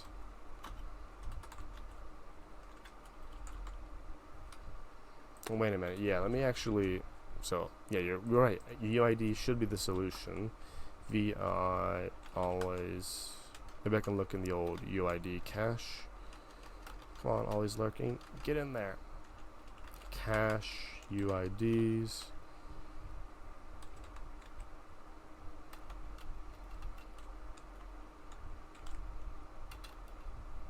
Yeah, thing is, I don't have it because I don't handle when it's missing. They used to be. Where it's on my clipboard right here. Digital Deja 0. You hate to see it. Yeah, I can't handle Twitch migrations apparently. Let's check out maybe just because this thing tracks people. Maybe this is it can handle the changes. Yeah, this is a legitimate issue though, not being able to. Yeah, see that this is where they used to be. It's not. So yeah, this thing knows that they existed, but how do we get to them now?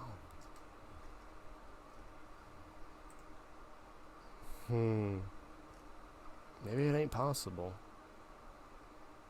Where's the hyperlink? Twitch page. There we go. Okay, here's where we find out that I've been mistyping it the entire time. I love Firefox. Nope, haven't been mistyping it. So yeah, they used to exist. They're something else now, and I don't know. They're on my list of people I gotta go find eventually. But yeah, nothing I think I can really do about that code-wise. I don't know. No idea how to handle that. Typos. Thankfully it wasn't, but yeah. The fact that, so yeah, this thing needs to like not crash when people change their usernames.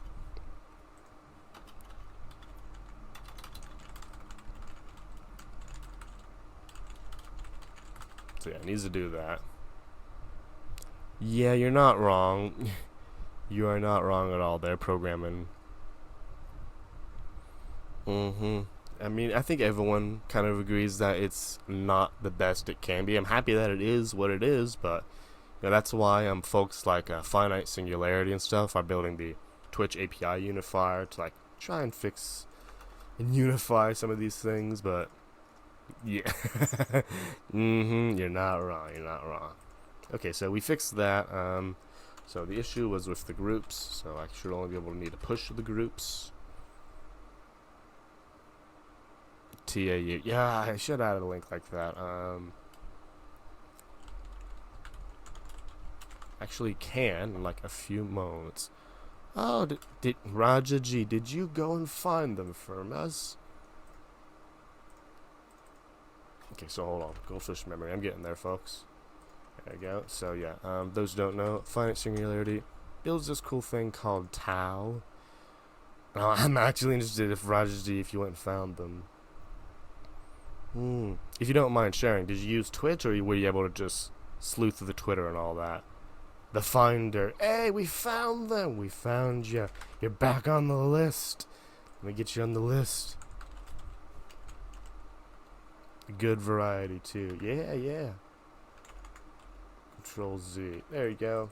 Boop. Low Poly Princess. Cool name. Now I can push you back on the list. The Finder.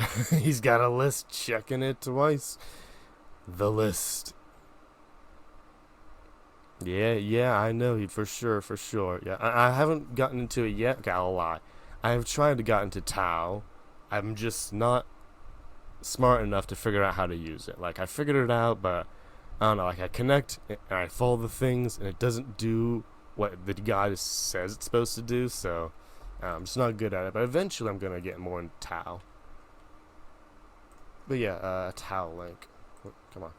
I actually do want to add that cool command because it is a cool tool, which eventually I'll need to do.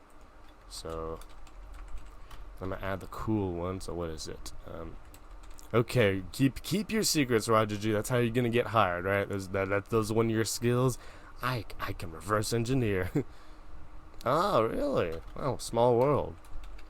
I had no idea, Ryan. Where's the towel? Oh, it's team towel, right? Yeah.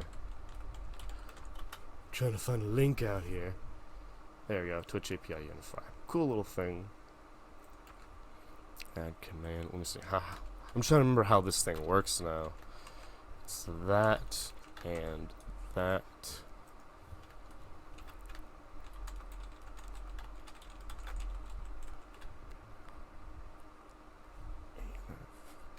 Let me see if that works. Hey, it works. There we go. Next streamer, Roger G. Yeah, you heard it here. When's your next stream, huh?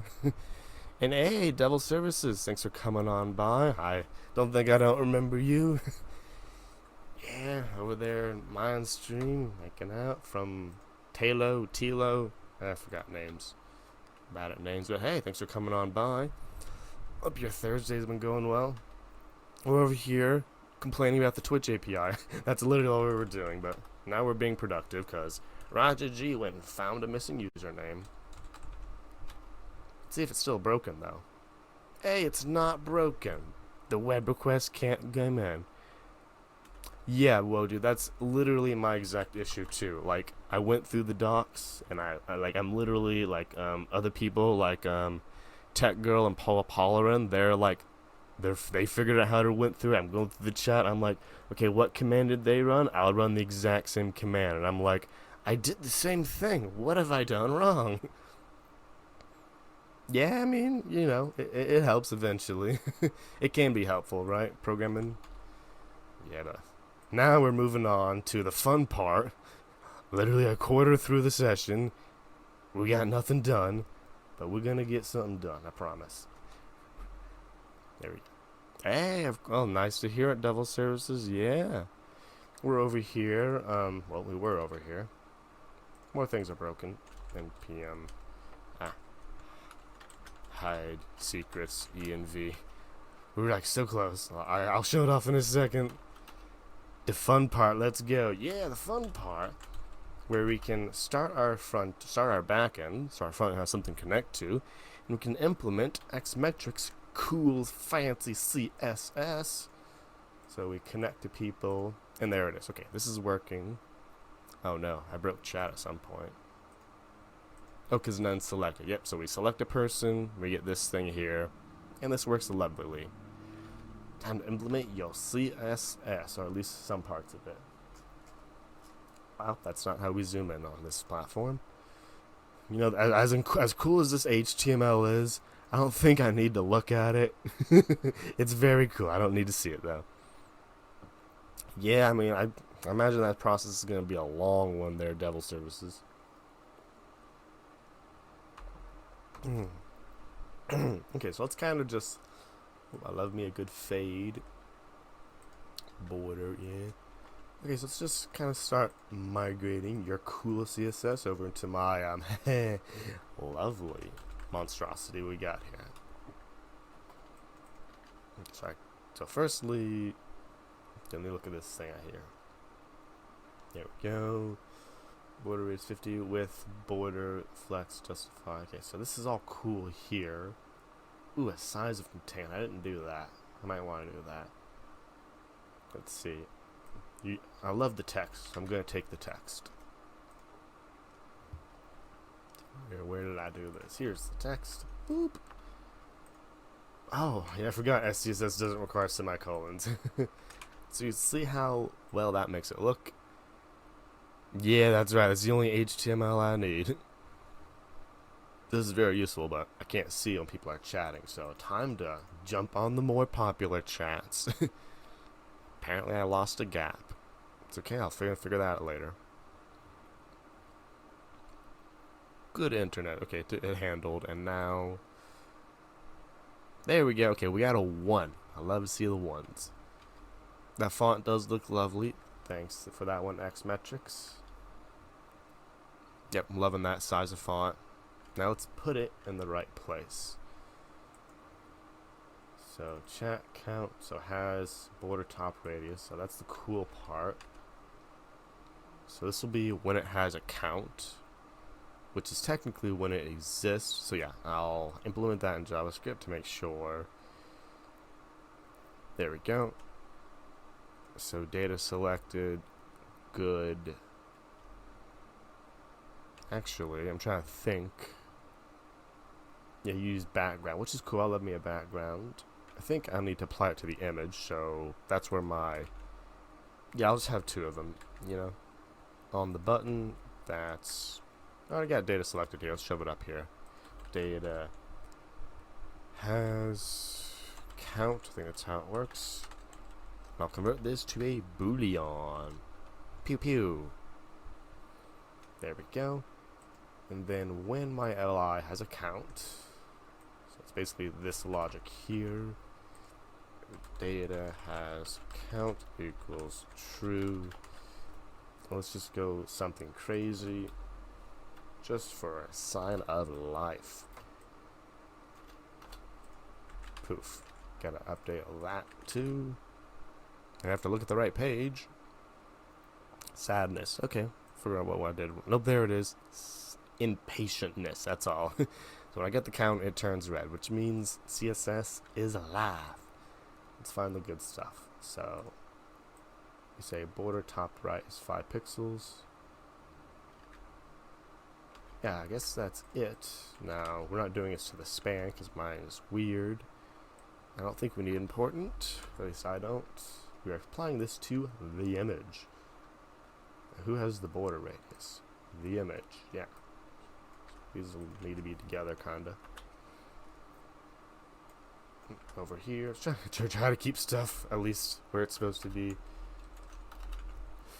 There we go. And anyone that has a count, border top right radius, 5 pixels. On the image, of course. Oh, look at that. They are doing the thing. Now I just gotta put the text in the right spot, which should be top right. Oh, that's not where the cursor is supposed to go. Top right 0. No transform. You know what? You actually made it look good with the, So let's see. Yeah, that white text looks good. I'm a little scared about readability, though. Let's get to the next part, though, right? Let's view it and watch the transition poof away. Okay, obviously I missed that part.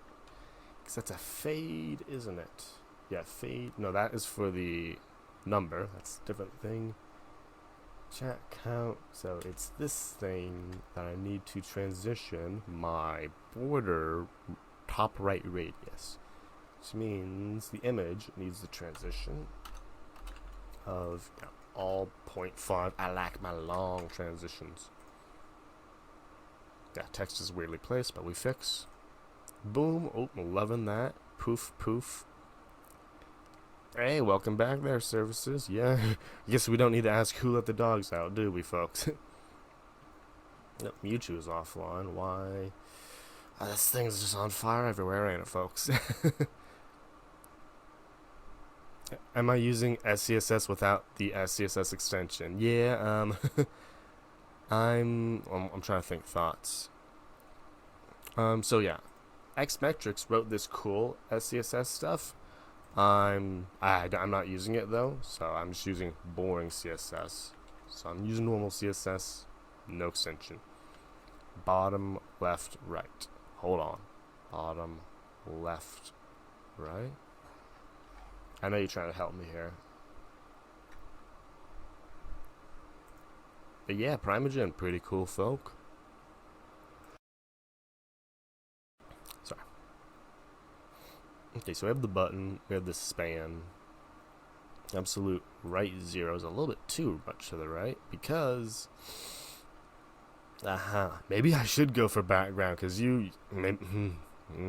maybe going background is gonna be much easier here.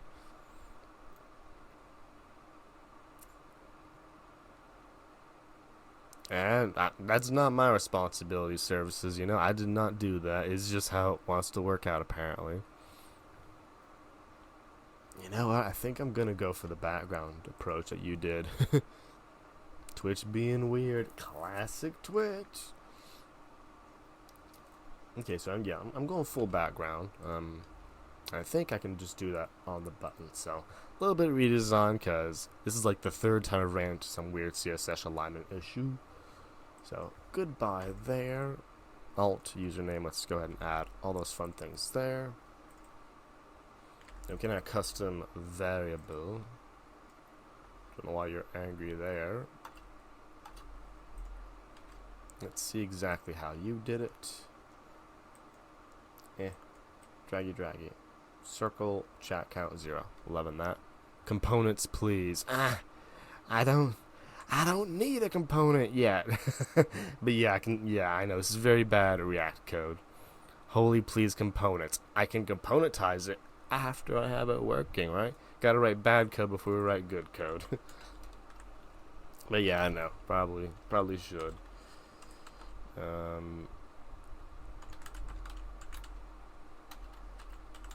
Background image, which is this.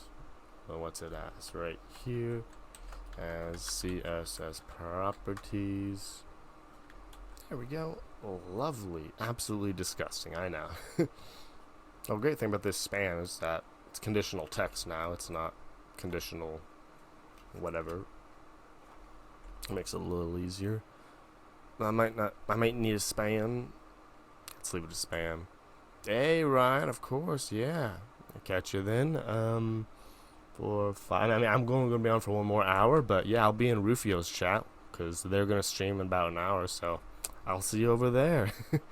Thanks for coming on by. Okay, so we have this. So we have the image. We want to give you a background image of var background image. Alright, that should be the cheap way of doing it. And then what do we do here? Background thing, no repeat, background size, contain. Contain, background repeat, no repeat. There we go. Seems about right. They're all broken. Fix. It's time to fix it. Well, it's time to see why it's broken first. So I've set it. I'm about to give it to the image, which don't exist anymore. Gotta give it to the button, which don't even have a selector. So I guess all button images or image references become button references now. Probably need to give this thing a height too, which is probably what you did. Yep, you gave it a height. Let's do the same for VW because I'm weird. No VS Code theme. Yeah, I guess I'm kind of just boring. What theme am I using? No, that's not what I meant to do. Color theme. Dark Plus. It's a very controversial theme choice. I know, services. I just want it to be readable, right? All I care about is my bracket colors, my indent rainbow. That's all that matters to me, you know? Okay, so these are looking alright. They're just not looking correct. Oh, it needs to be in a URL, don't it? That's okay. I'll make more bad code. URL, parenthesis. Increase the badness of this code. Hey, glad to hear it, C Films. One Dark Pro Darker. I've never heard of that. Hey, the thing's working. I mean, I'm always down to check out some new stuff. One Dark Pro Darker. Oh, One Dark Pro. 5.6 million. I'm pretty sure that's it. I'll give it a shot. One Dark Pro Darker. It feels brighter than the existing one. Yeah, Devil Services, I mean, I don't use it too often. And yeah, Robo, feel free to ask me a Git question. I will attempt to answer it. Or some other expert can answer it. Hey, Ming-G. Nothing much. Over here, just filling with themes at the moment. flat, mix. Now these aren't dark enough for me. I mean, I guess they do appear effectively the same. Ah. My eyes are so used to this one, I don't know. Any high contrast theme recommendation? I don't know. That was my second theme I ever tried to install, so I think there was one called high contrast. Yeah, dark high contrast, if you really care. That's a good one. Yeah, I mean, like, it'll take a moment. Like, there are too many changes at once, you know? Like, this is the first time I'm using the my sidebar on the right, so maybe once I get used to this, I'll get used to something else. I'm glad I'm getting all the getting everyone riled up. It's like themes gotta choose our fancy colors. Yeah, I care about the theme that's visible. Okay, so this is a thing. So we got the pictures. This is very good progress. Yeah, you did. I think it probably was you. I mean, it probably was you. Yeah, that was literally when I did it. It was either you or someone else from Theo's stream that jumped in and said, "Hey, you should do that," because now that I think about it, I can open and close it all I want, and the code, aside from word wrapping, doesn't move at all. So it's a great idea. Ooh, a separate branch for a project. Trying to push that branch to GitHub. Okay, so what's happening is that your branch, when you create it locally, and when you do a push, when you do the initial push, it needs to know, okay, where do you want me to go? It needs to have its upstream set.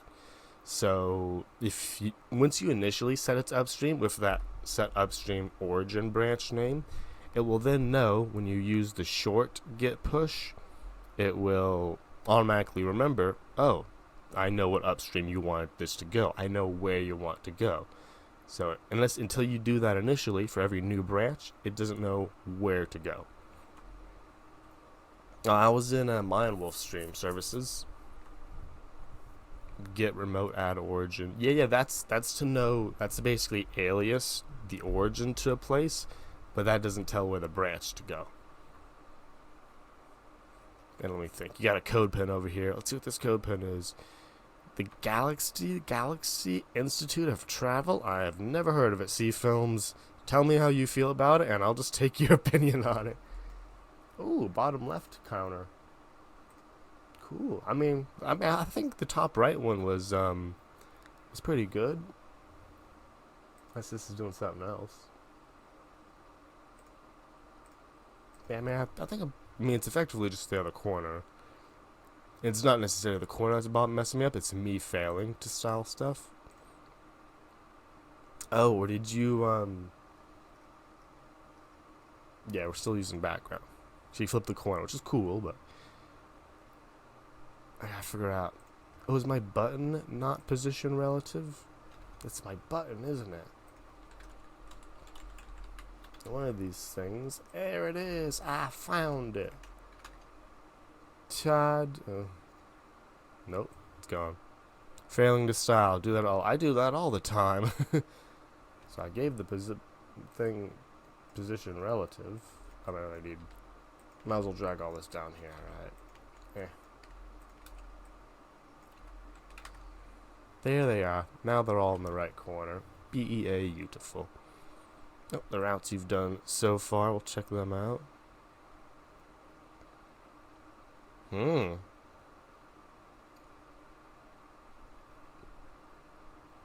So when you do the command RoboDom, like I'll just go ahead and do one right now. So let's see. Make a new branch. Git branch new br. Git checkout new br. So when I go to do the initial push, it gives you the exact command you should run. So it should be git push set upstream origin, because that's what we usually call it, and then the name of your branch. I don't think you should. I'm not sure what the set upstream to is. I've never used that command. I mean, I assume they're the same. I've never used set upstream to though. And while origin / is a way to denote a branch on origin, I think using the exact command they give you is the safest option. I always use the safest one. Or you can apparently set up auto setup remote, but I don't know. It might be the same, yeah. I'm running Git 2.37. If you're running newer or older, I guess it would be different. Honestly, I've never seen that one before, that's why. And yeah, see films, that does sound important. Gotta travel between them somehow. Yeah, go if your system's telling you to use a certain one. I'm just saying, I use the one it tells me to use. Because it usually knows better than me. Okay, so we got that. Oh, look at that. I love me an open API. Ooh, look at this open API. Lovely. This is nice, service. Yeah. Do we need a Git? I mean, I have a Git. I don't think we need any more. Oh, set upstream is depreciated. I guess I am running on an old version of Git.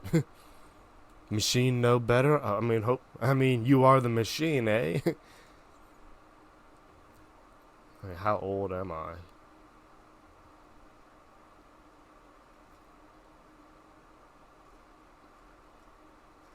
Okay, I'll keep this one to read later. March 2017. My Git ain't that old. Phew. Okay, that's the query. Yeah, it very much is a string. We did make it to the moon, I believe. Set upstream 2.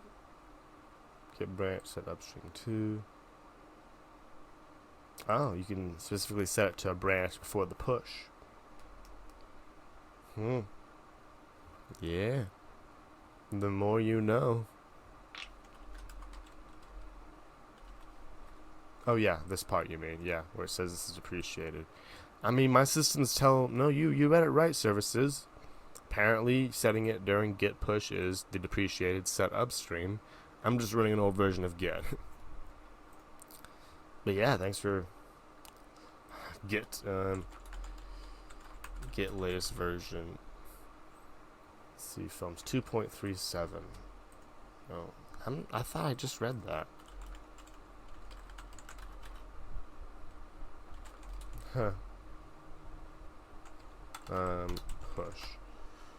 What is it? Set origin. Not found.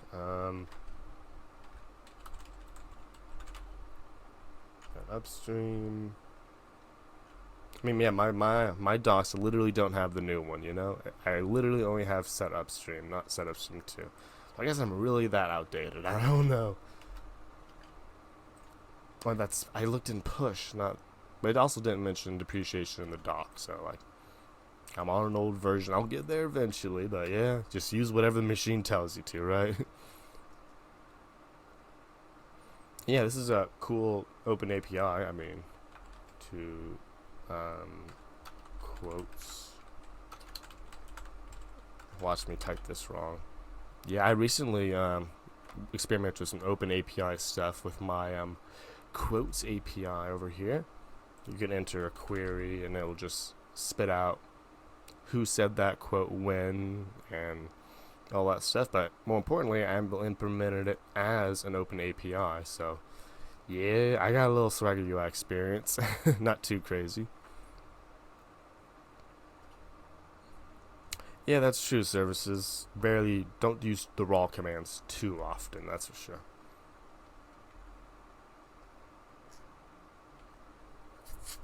I don't know. C films. I love React. I love TypeScript. Man, I'm proud of JavaScript too. Kinda like them all. Ain't got no opinions. I mean, there are places I don't favor, like style and design. But if you give me the design, I can implement it. That's not an issue. It's just creating the design. So yeah, Next.js. Haven't found anything to beat it. You know, services like I went from React and like. I found Next.js. Nothing's convinced me to switch to Remix or all those other Next.js similars. So yeah, until something better comes across. My favorite area of phone apps. So I have Discord on my phone. I don't really use my phone for that much. I have a computer for that.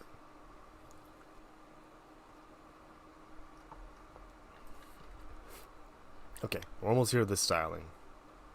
Yeah, TRPC. I seen it, whoa, dude. I don't know if you're the one who mentioned it to me last, but yeah, I've seen it. I'm interested in trying it out for like the type safety and all that between front and back end, but I don't know.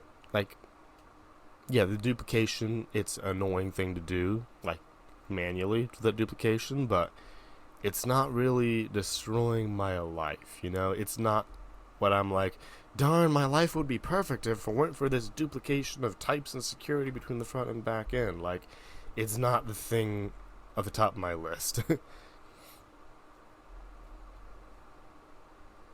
Yeah, RoboDom, it's the only way to do it, right? Is to try it and see what they do and get experience doing it. Yeah, React Native, you're right, Roger G. That is, I've worked a little React Native, back when it was during the transition to Exponent or Expo or whatever that is. And it was definitely fun to mess around with. Okay, so we have these cool counters, lovely animations. Again, thanks at X Matrix if you're still about. Just gotta get this text looking a little better. Maybe I want to drop this, the bold. Oh man, your profile picture really does not flow.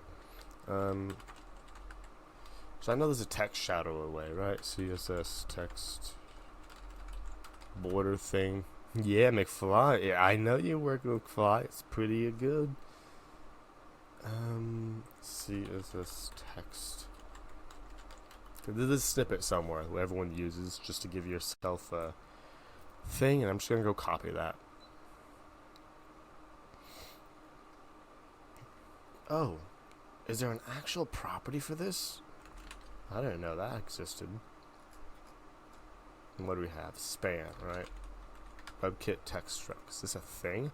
Ooh, fancy. It needs to be bigger though. Well, now the text needs to be bigger. 1.6 rims. Oh, now it's too big. Okay, we gotta find this weird balance. 1 pixel there. And then maybe we'll go back to 0.8. Oh, 0.8. Why is my top and right not at the actual top and right? You could be more top and righter. You got padding and margin. You got padding. I love padding. You know, I don't want you to have it. Okay, now you got vertical padding. Oh, that's the font size. Oh, a new one. See films. Interesting. Padding right. 0.1 rims. Yeah, that's good. I guess I do need to increase the font size of this. I don't know. I think that's good. When you go to it, it poofs. Maybe I will give it the background a little bit.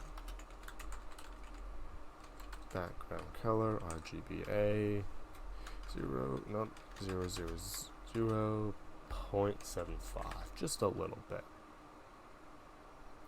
Yeah, and it's gonna be border radius top right, more top right radius, 0, just to blend in a little bit. Also, I don't think we're getting any border radius actually, so goodbye. Oh, that looks good. Now I need a little padding left on this. Chat count has padding from using that CSS. Yeah, I was. I saw the padding, but I added it, and now I'm. Oh yeah, I was asking where the padding was from. Yeah, I figured that out now. I removed it. I'm doing my own. Want no vertical and some horizontal. Turns out I do want a little padding, at least to border bottom left, because I thought the readability would be enough to just with the stroke, but I don't know. There we go. You see, you need to be able to read the text, right? That's the goal there. So I think it's looking all right. Input 3 numbers, it calculates and prints out the sum average. Ooh, what's that called? standard deviation or something. There's like a mathematical numpy or pi something. One of those libraries that basically does that too, I think. Spits out a bunch of stats about a number or a sequence of numbers. Standard deviation or one of those things. But yeah, that's cool you implemented that. If I was a number geek, I'd love that. Like, ooh, I can see all I want to know about it. Okay, now for the cool border thing. So I'm gonna copy your fade animation, which is, yeah, so essentially I will give it this class every time it changes. Again, the basic keyframes here, so let's keyframes fade, and from, what do we have, border, salt, what is it, 3 pixels, I think I want outline. Okay, I want to use border because I don't know if outline's animatable. It should be, but I am about to be betrayed. Hey, thanks there for the follow there, Jack Flash. Hope your Thursday been going well. Let's see if GoPilot can figure it out. Copilot did not figure it out. Sadness. So lime, I'm already using a lime. Let's pick another color. Any other cool colors, folks? Crimson. Ooh. Because why use red when crimson exists? Yeah, Devil Services. It's if you couldn't tell, it's a little VS Code inspired. It's got a few templates of just stuff it types and all that. Yeah, C films for sure. I mean, it's what the math folks love, right? Let's see if we can get the other one. I'm trying to get the animation to cycle because it is random. There we go. And then you got the character by character typey one. Not too crazy, just using a little highlight JS and some templates. You can see it fails. Like 144 is the wrong color, but it's close enough. Okay, so I got fade installed. Now I want to target the thing. So when it has a count, I start the fade, right? Animation. How did you do it? 60 seconds to forwards. 11 that. Let's make it 6 seconds because my brain can't wait that long. Yep, there's the big red, and there it poofs away. Now when the count increases, it increased. It's not doing the thing. Yeah, soon Tim. It's always got new stuff coming on. Don't ain't that right, C Films? So if I do a key, now this is the way you tell React to give me a new component, right? Give it a key of this value, it will forcefully recreate the component, which is useful when you want to do animations. Okay, famous Twitch. Oh, they didn't chat. So they chatted, it didn't work. Big yikes. They styled the wrong thing. Oh, it's the button that has the thing. Yeah, button. The button needs the key. Probably gonna be not performant, but yeah, we're here.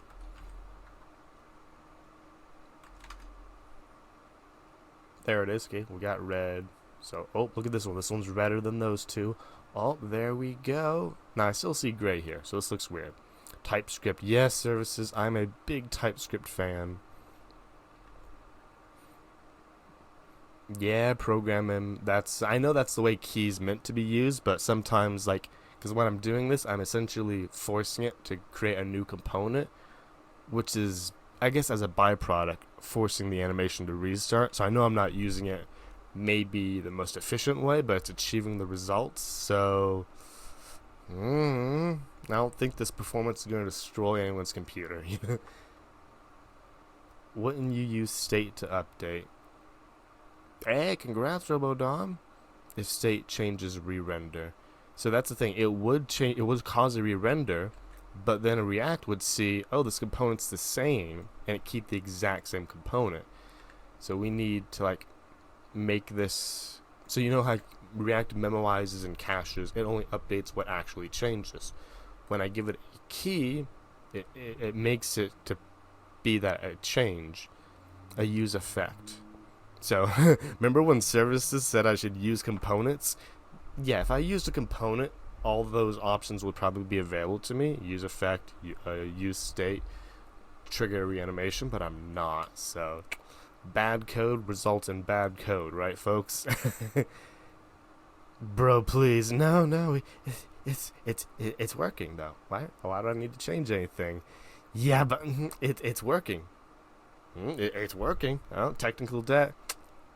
Let's see. Nope, sounds like future me's problem. I'm good right now, right? I'm real good. I know, but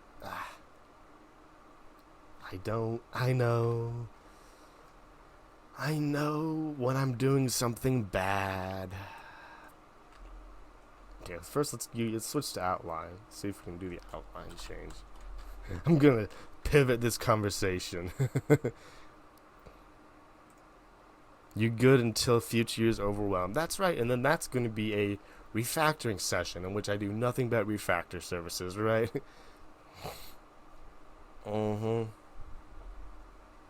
But hey, don't this... It looks cool, okay, folks? It looks very cool, and it's working. Padding. Apparently I need lots more padding, like, everywhere. Don't know how I did that so bad. Oh, do I need margin? No. You know what? Forget that. Yeah, forget that too. It's good enough.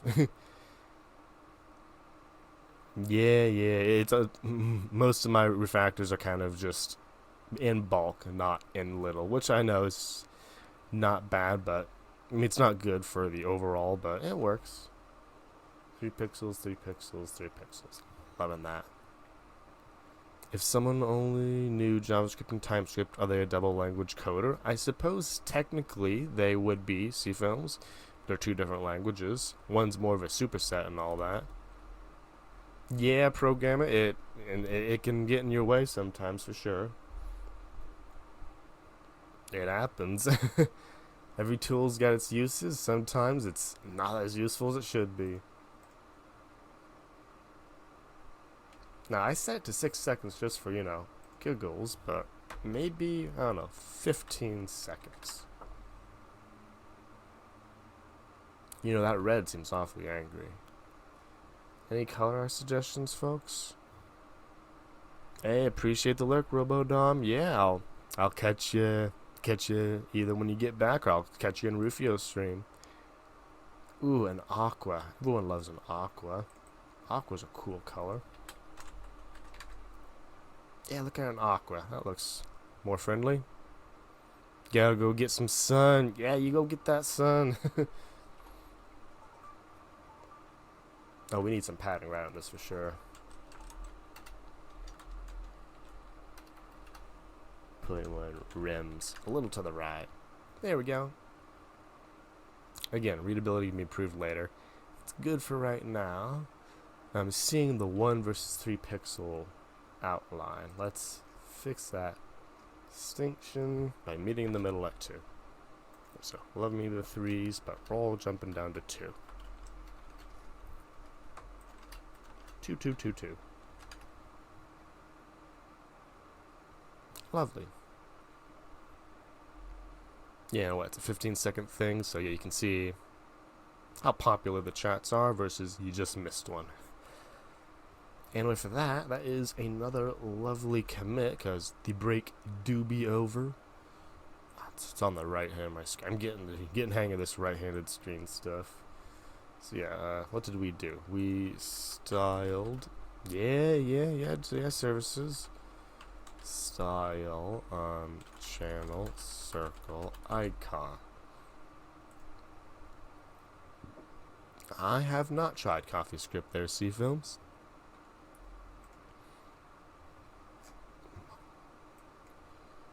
Yeah, bad code, good code, code's good enough. Style, channel, circle, icon.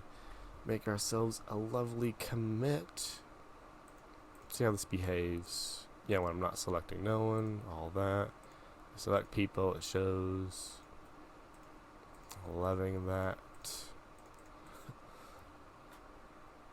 Okay, this is good. Now, I'm oof. I'm gonna do something that's a little crazy. I'm gonna add a filter. And this is a cool thing, because here's the thing. I love, like, oh, look, that chat's real popular, but, like, you don't want to look at all the chats. But what if you were mentioned in that? It's blazingly fast, yeah. And hey, Liv, honey, yeah, we are going strong for sure. You know what? We're so close to the Rufio raid. We do no break. No break at all. The timer will be to the, what is it, 3600? Yeah, so it's not that. So it's 1300. Nope, that's not how math works. 1600. I'll figure it out. 1900. There we go. I know how math works, folks. There you go. I'd say I'm a little more into Java. Much better going along with there. Math hard. Yeah, I don't do math. Because some reason I was like, I changed my timer in milliseconds because I'm a weirdo. Or like, I don't know, I just haven't worked around too bad. Yeah, with that feature, we're gonna go until 30 minutes and then we'll raid our friend Rufio. And yeah, we're gonna add some features to this, as much as we can shove in here. So first one is being like, yo, let's look at this. You see this person? They're super popular. Primogen popping off. But what if I don't want to? What if I don't? You know, I know this is sacrilegious to say. What if I don't care about every chat in Primogen's chat? Ooh, I know, that's bad. Hey, Kalupo, thanks for the follow. Hope your Thursday is going well. What if I only care about chats that contain my username? And that's the only time I want the counter to increase. So I would want a nice little customizable filter. And that's what I'm going to add. It's very boring, very bad code, but it's going to be like really, really easy to add. So this will be a little button, and it's not even going to be UI. It's going to spawn an alert. That's how bad it is. What I want? Chat filter. So it's going to be, if there's a chat filter, then what's a cool Unicode icon for filtering?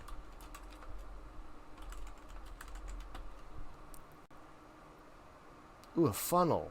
I want the funnel. Yeah. Unicode funnel. Yeah, I'll get a real icon later. Would I have to get a real icon now? Oh, look. This thing's...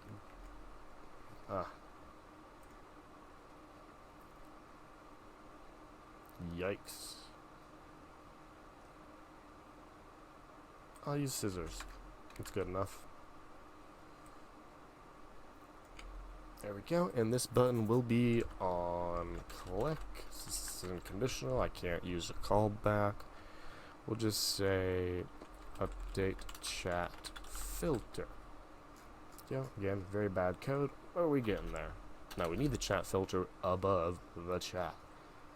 So again, let's put it up here. Const chat filter, set chat filter. Yeah, we getting there. Use state. Initial chat filter is nothing. Ooh, we'll get some screenshots here. Yikes, that's a lot of code, folks. Phew, yeah, just a few more, huh? Question. The reds and yellows, is this some kind of code coverage thing?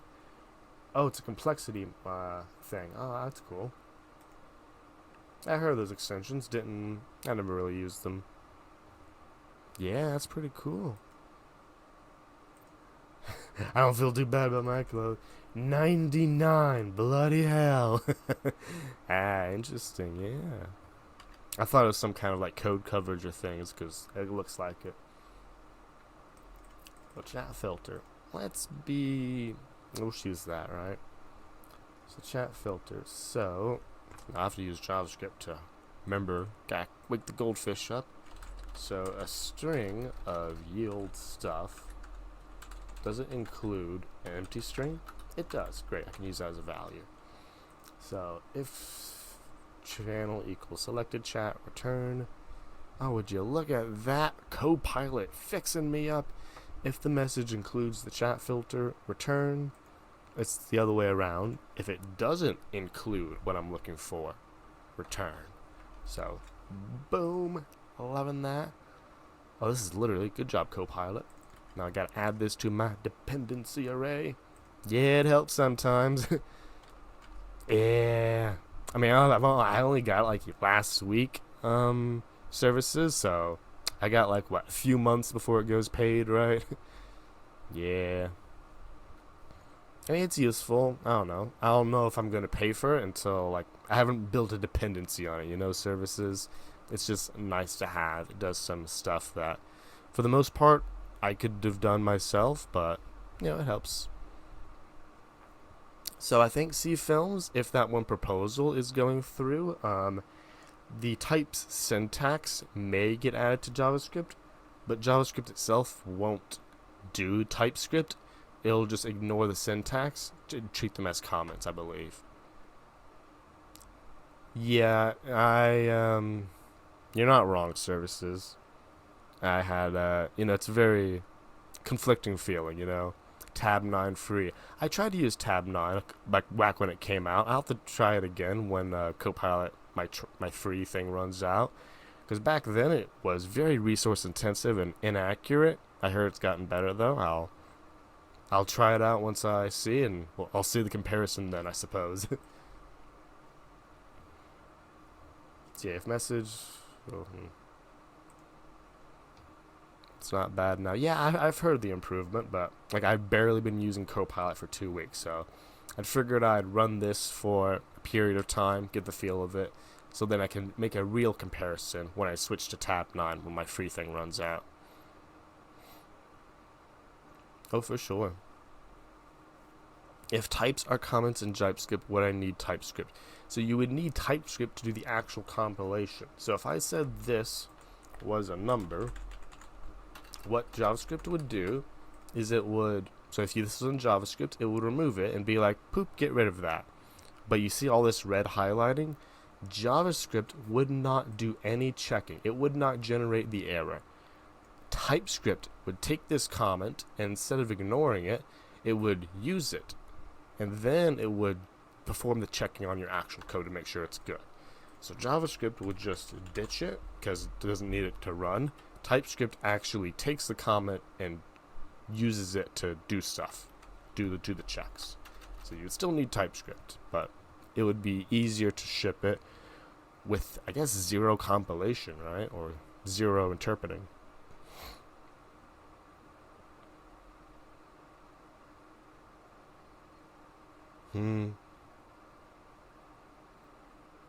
Yeah, I mean, I'll find out when my free thing runs out, right? I'll see what I like then. See, we got chat filter. There's a method down here I haven't defined. Update chat filter. Great method. Const update. Type coercion is completely removed in TypeScript. I guess. Do I want JavaScript to add it? Honestly, I wouldn't be opposed to it. I'm not really sure what it's solving necessarily. Oh yeah, that's right. Yeah, TypeScript does not let you do the coercion stuff. I guess that's kind of like a basic thing, Roger G. I just never really think about that concept. Const new filter equals prompt filter text. Then this will always be a value, right? It can be null. Okay, so I gotta handle that. If new filter not equal null. Yeah, maybe I haven't really read the proposal in a minute C Films, so I'm not really sure the big benefit. I suppose the big benefit is no need for transpiling and stuff, and makes JavaScript more readable. Do I like the type system McFly? It's good. It's better than no types at all. I don't really have a big opinion on good versus bad type systems. I'd say any type system is a good type system, or a typing type system. Oh, sorry, I'm getting that weird semanticsation thing. Type system. I've said it too many times. Type system is not null. Set chat filter. Actually, I do want to set it. I want to set it to this.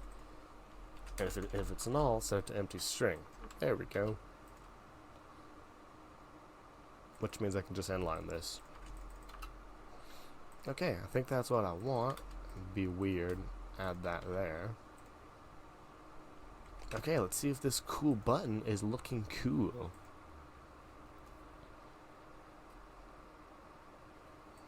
I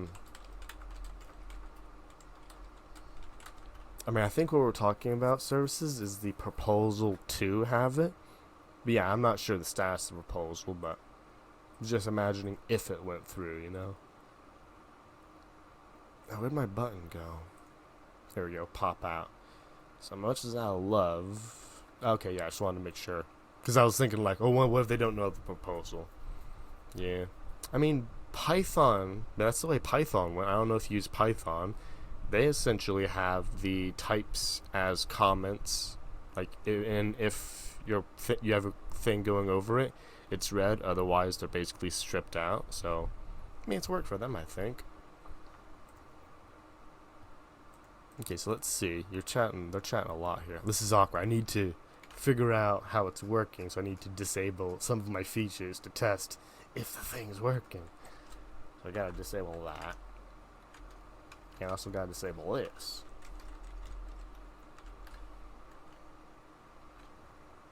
Okay, internet, I believe in ya.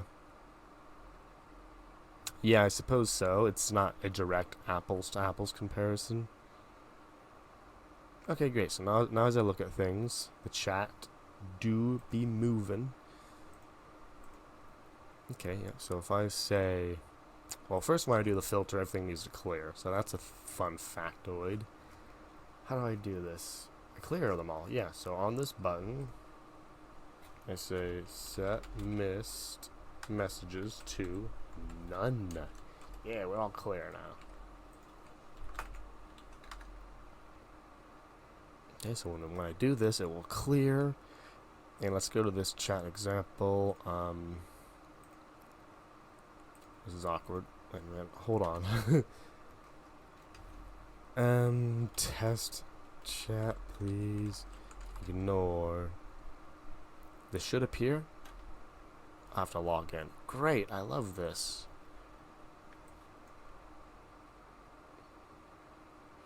Login canceled.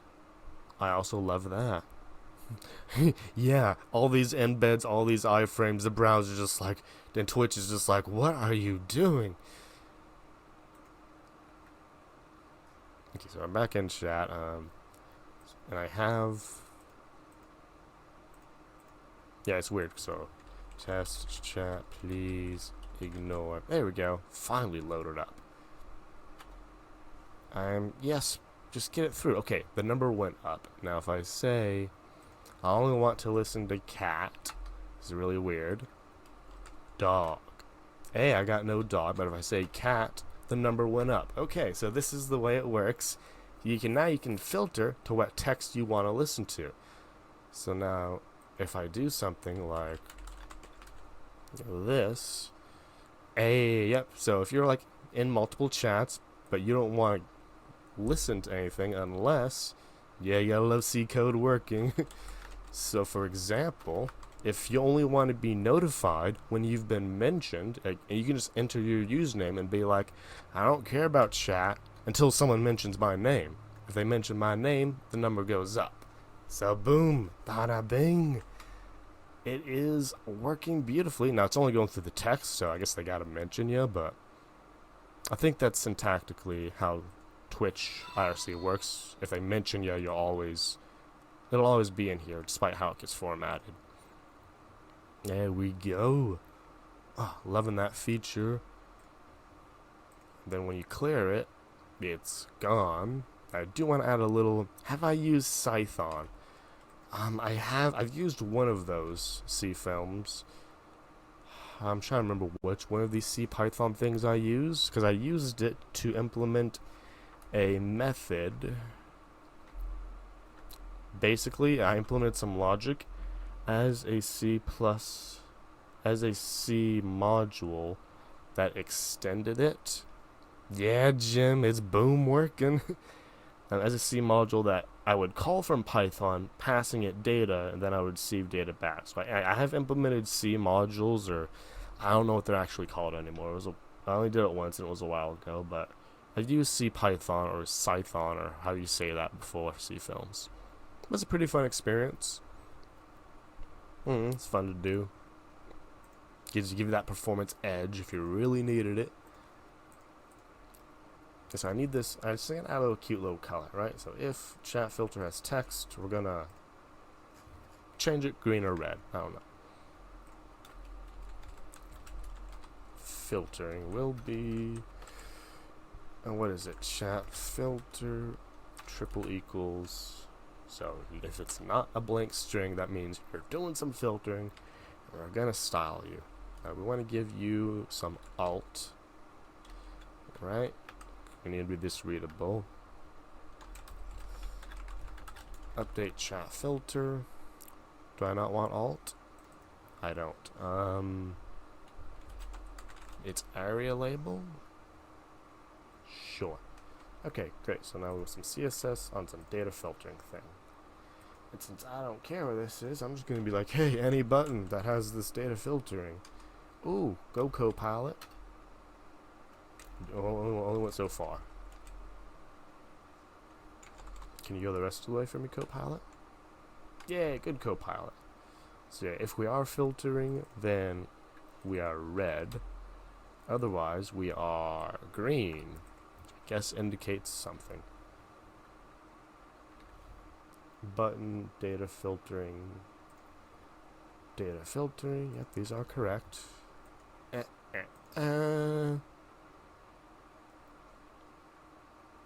Data filtering is false. Maybe the outline isn't a good choice. We'll just give it a background, right? Be very obvious. Poof. Oh, both are true. Well, that's awkward. Yeah, so if we're not... This one needs to be false.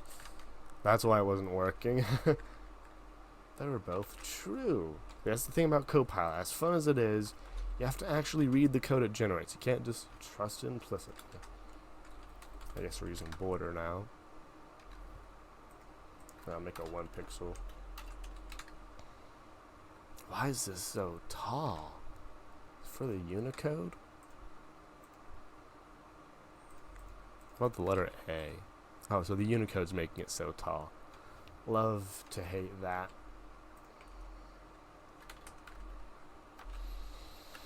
It's gonna look different on every system, so filter. We'll give it a real name. Poof. There it is. Now if we get a real filter, cat clears all the things. And testing. Oh, you hit it just the wrong time. Wait, what? I hit cat. How did... Oh, I put the word cat in, and since you have cat emojis to something, it works. Change font size or font bold. That's exactly what I should do, services. I don't know why I didn't think of it. That's literally what I do for these ones that are disabled and enabled. Thank you, services. Goldfish is getting there. That's exactly what I need to do. Yeah, I do it elsewhere. Gray.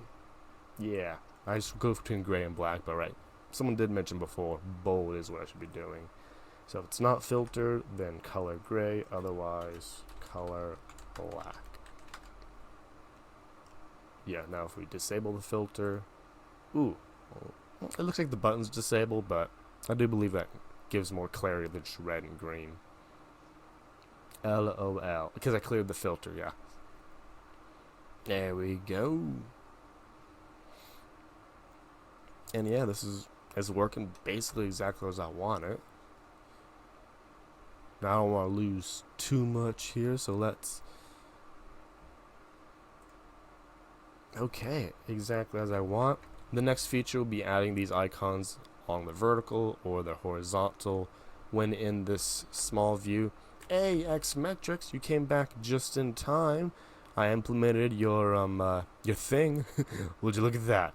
Got a lot of chats over there at Rascal too. It must be chatting a lot over there. Filter on, off. That's basically it. Yeah, Xmetrics, the animation works lovely. Well, I've disabled some stuff right now, but it does work when it's on. But what I added in addition is the ability to filter. So if you only care about messages that contain, for example, your username, you can click this button and you can type what text you want to be notified of, and it works. So watch. We're going to click number Primeagen. Whoosh, fancy. Okay, I broke the animation. Very sad. Animation's broken. It was working. Everyone tell me it was working before. I just broke it. Transition on the button, 0.5s, all the things. This is the thing. Well, it was working. Speech recognition. Haha. You know, Xmetrics, you're not wrong. So, what I personally do, and I guess it's a little surprise. Fun fact, Chrome has something. Yeah, services, I know. So Chrome has a feature. I'm going to go ahead and have to turn it on real quick. Chrome has a built-in feature called Captions. It's built into the browser. Basically, any old audio source, it spits out captions. Yeah. So I was thinking about using this, and this is looking at my stream. So I would have to do a lot more WebKit speech recognition. That's true, but the thing is, it's coming through like a player. So I wouldn't know. I'd have to capture that audio and then feed it to WebKit speech recognition. So, like, I see the feature Xmetrics, and spoiler alert, this is how I keep track of streams. I have this on the right, so I don't really listen to everyone. I read it, and then when I see interesting, I unmute real quick to be like, what are they talking about? Because I can't watch Twitch streams all day, every day, you know? So that would be a cool feature to have. It's a concept. I don't know exactly how I'd implement it just yet. But yeah, I am looking forward to figuring that out one day. Yeah, I could, but I'm trying to think of a way to do it in the browser. No, Metrics, I could not. No one's paying me to watch Twitch streams all day. I don't think I could do that. Yeah, of course. I gotcha. Fix those priorities.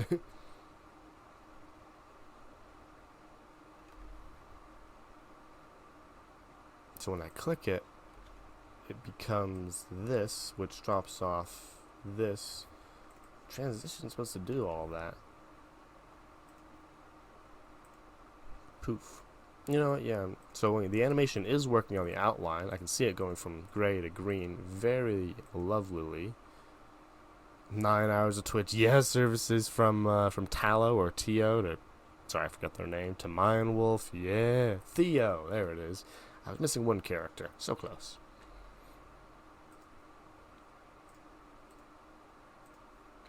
Yeah, some days are like that. Okay, let's move on over here. Look at this stuff. See where I'm messing up. So all unset.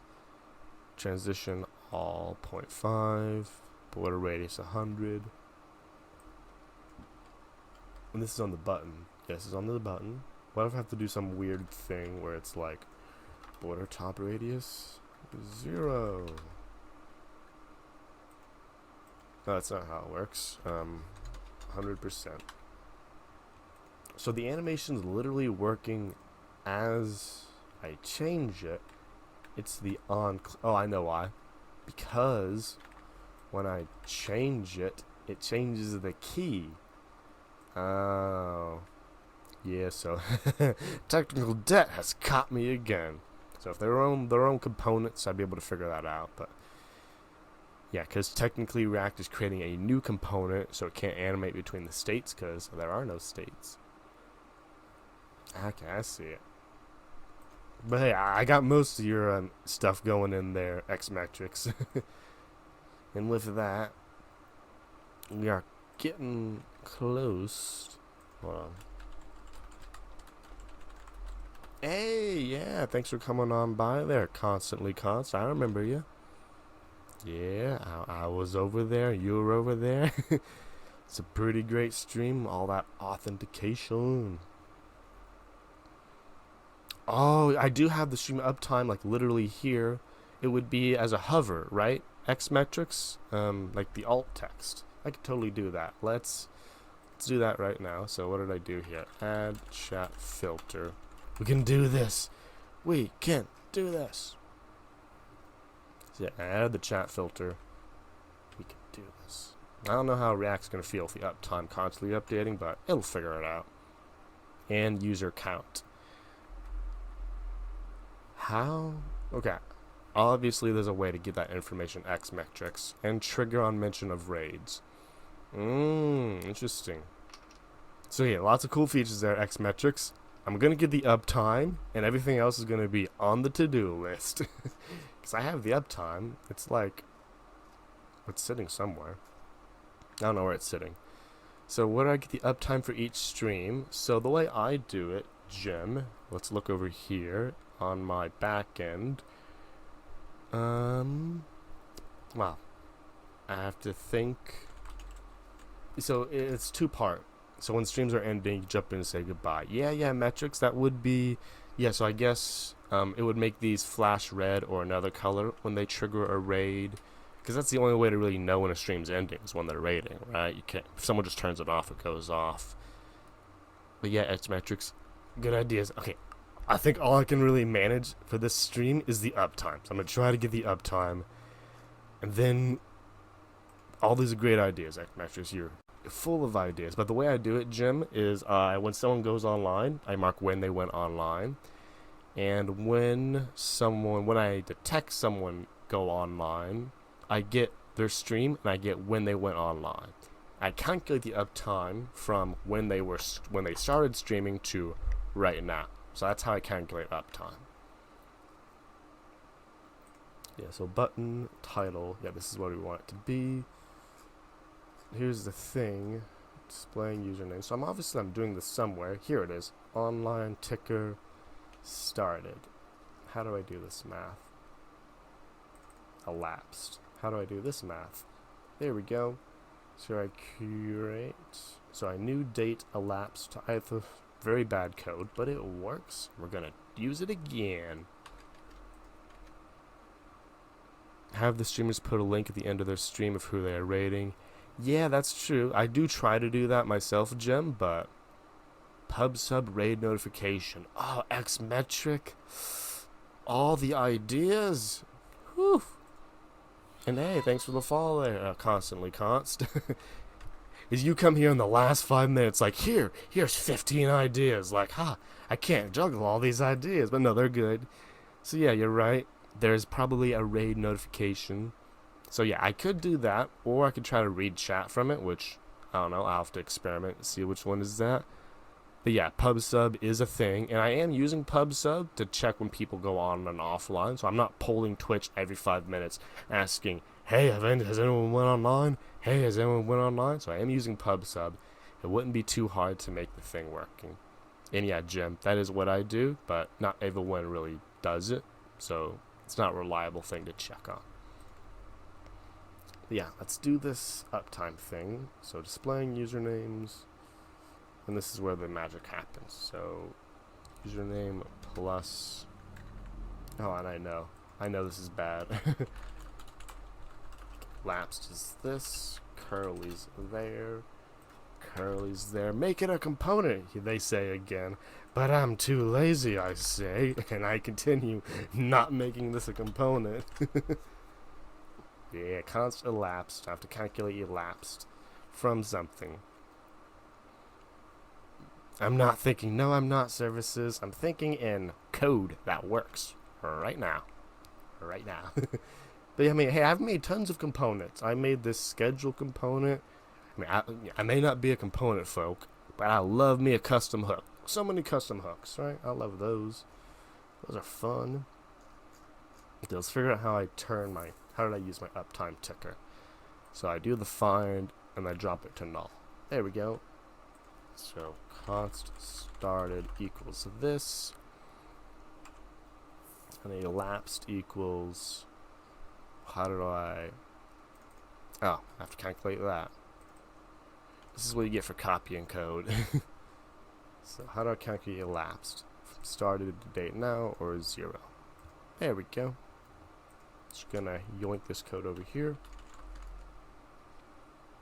So it's this math right here. There we go. Or null. Well, it's not null, so started's going to be that or date now to handle the weird ones that don't have uptime, which exist. And now elapsed. Plus, I just want to see if this works. This ain't going to be final.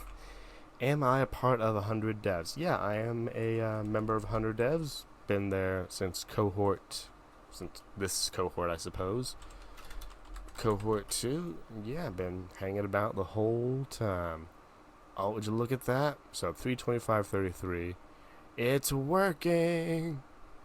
There are not exactly 100 of us. No, the story behind the name 100 devs is that the original goal was to get 100 developers jobs. We've obviously surpassed that, so it's more like 1,000 devs, but it's called 100 still. Yeah, Raja G always lurking. So yeah, this little uptime thing, it works. Look at that. Now, let's look at React. Misleading but still catchy. Yeah, I mean, they never really expected to go past, you know, and can't really rename it. I mean, you could, but it'd be more confusing than right now, you know. Okay, let's see how this works. Or where'd my thing go? Yeah, want a job. That's basically, to answer your question, what drew me in. I don't really have that much experience. It's more of self-taught / I learned what I learned to learn, just to do what I wanted. So yeah, I mainly came in for the community and the job experience. You know, it's like to get a fully rounded education, and just because college ain't that attractive anymore, you know. I had 1 semester of college before the whole pandemic, and not that attractive. And with that, folks, again, Xmetrics, just dumping in all these great suggestions. We got the uptime.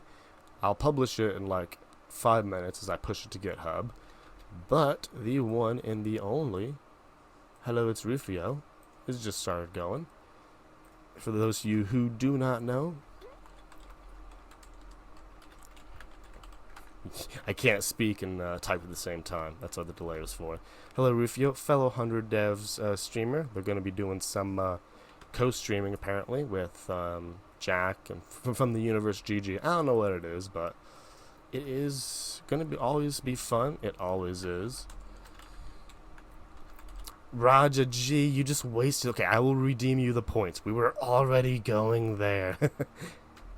We were already going there. Nope. As you can see, my captions are amazing. Yeah, folks. Thanks, everyone, for coming by. Be sure to hang out with Rufio. They do some cool stuff. And, yeah, appreciate all the suggestions, metrics. Appreciate the subscription, Dev Mozzie, if you're still here. Same here, Intelligence, all the bits and all that stuff. And, yeah, nice to meet the new folks in there. Catch you later. Yeah, okay, I'll find something expensive on. Fun fact, spoiler alert, I'm working on some games for y'all to be able to play. They're just taking a long time.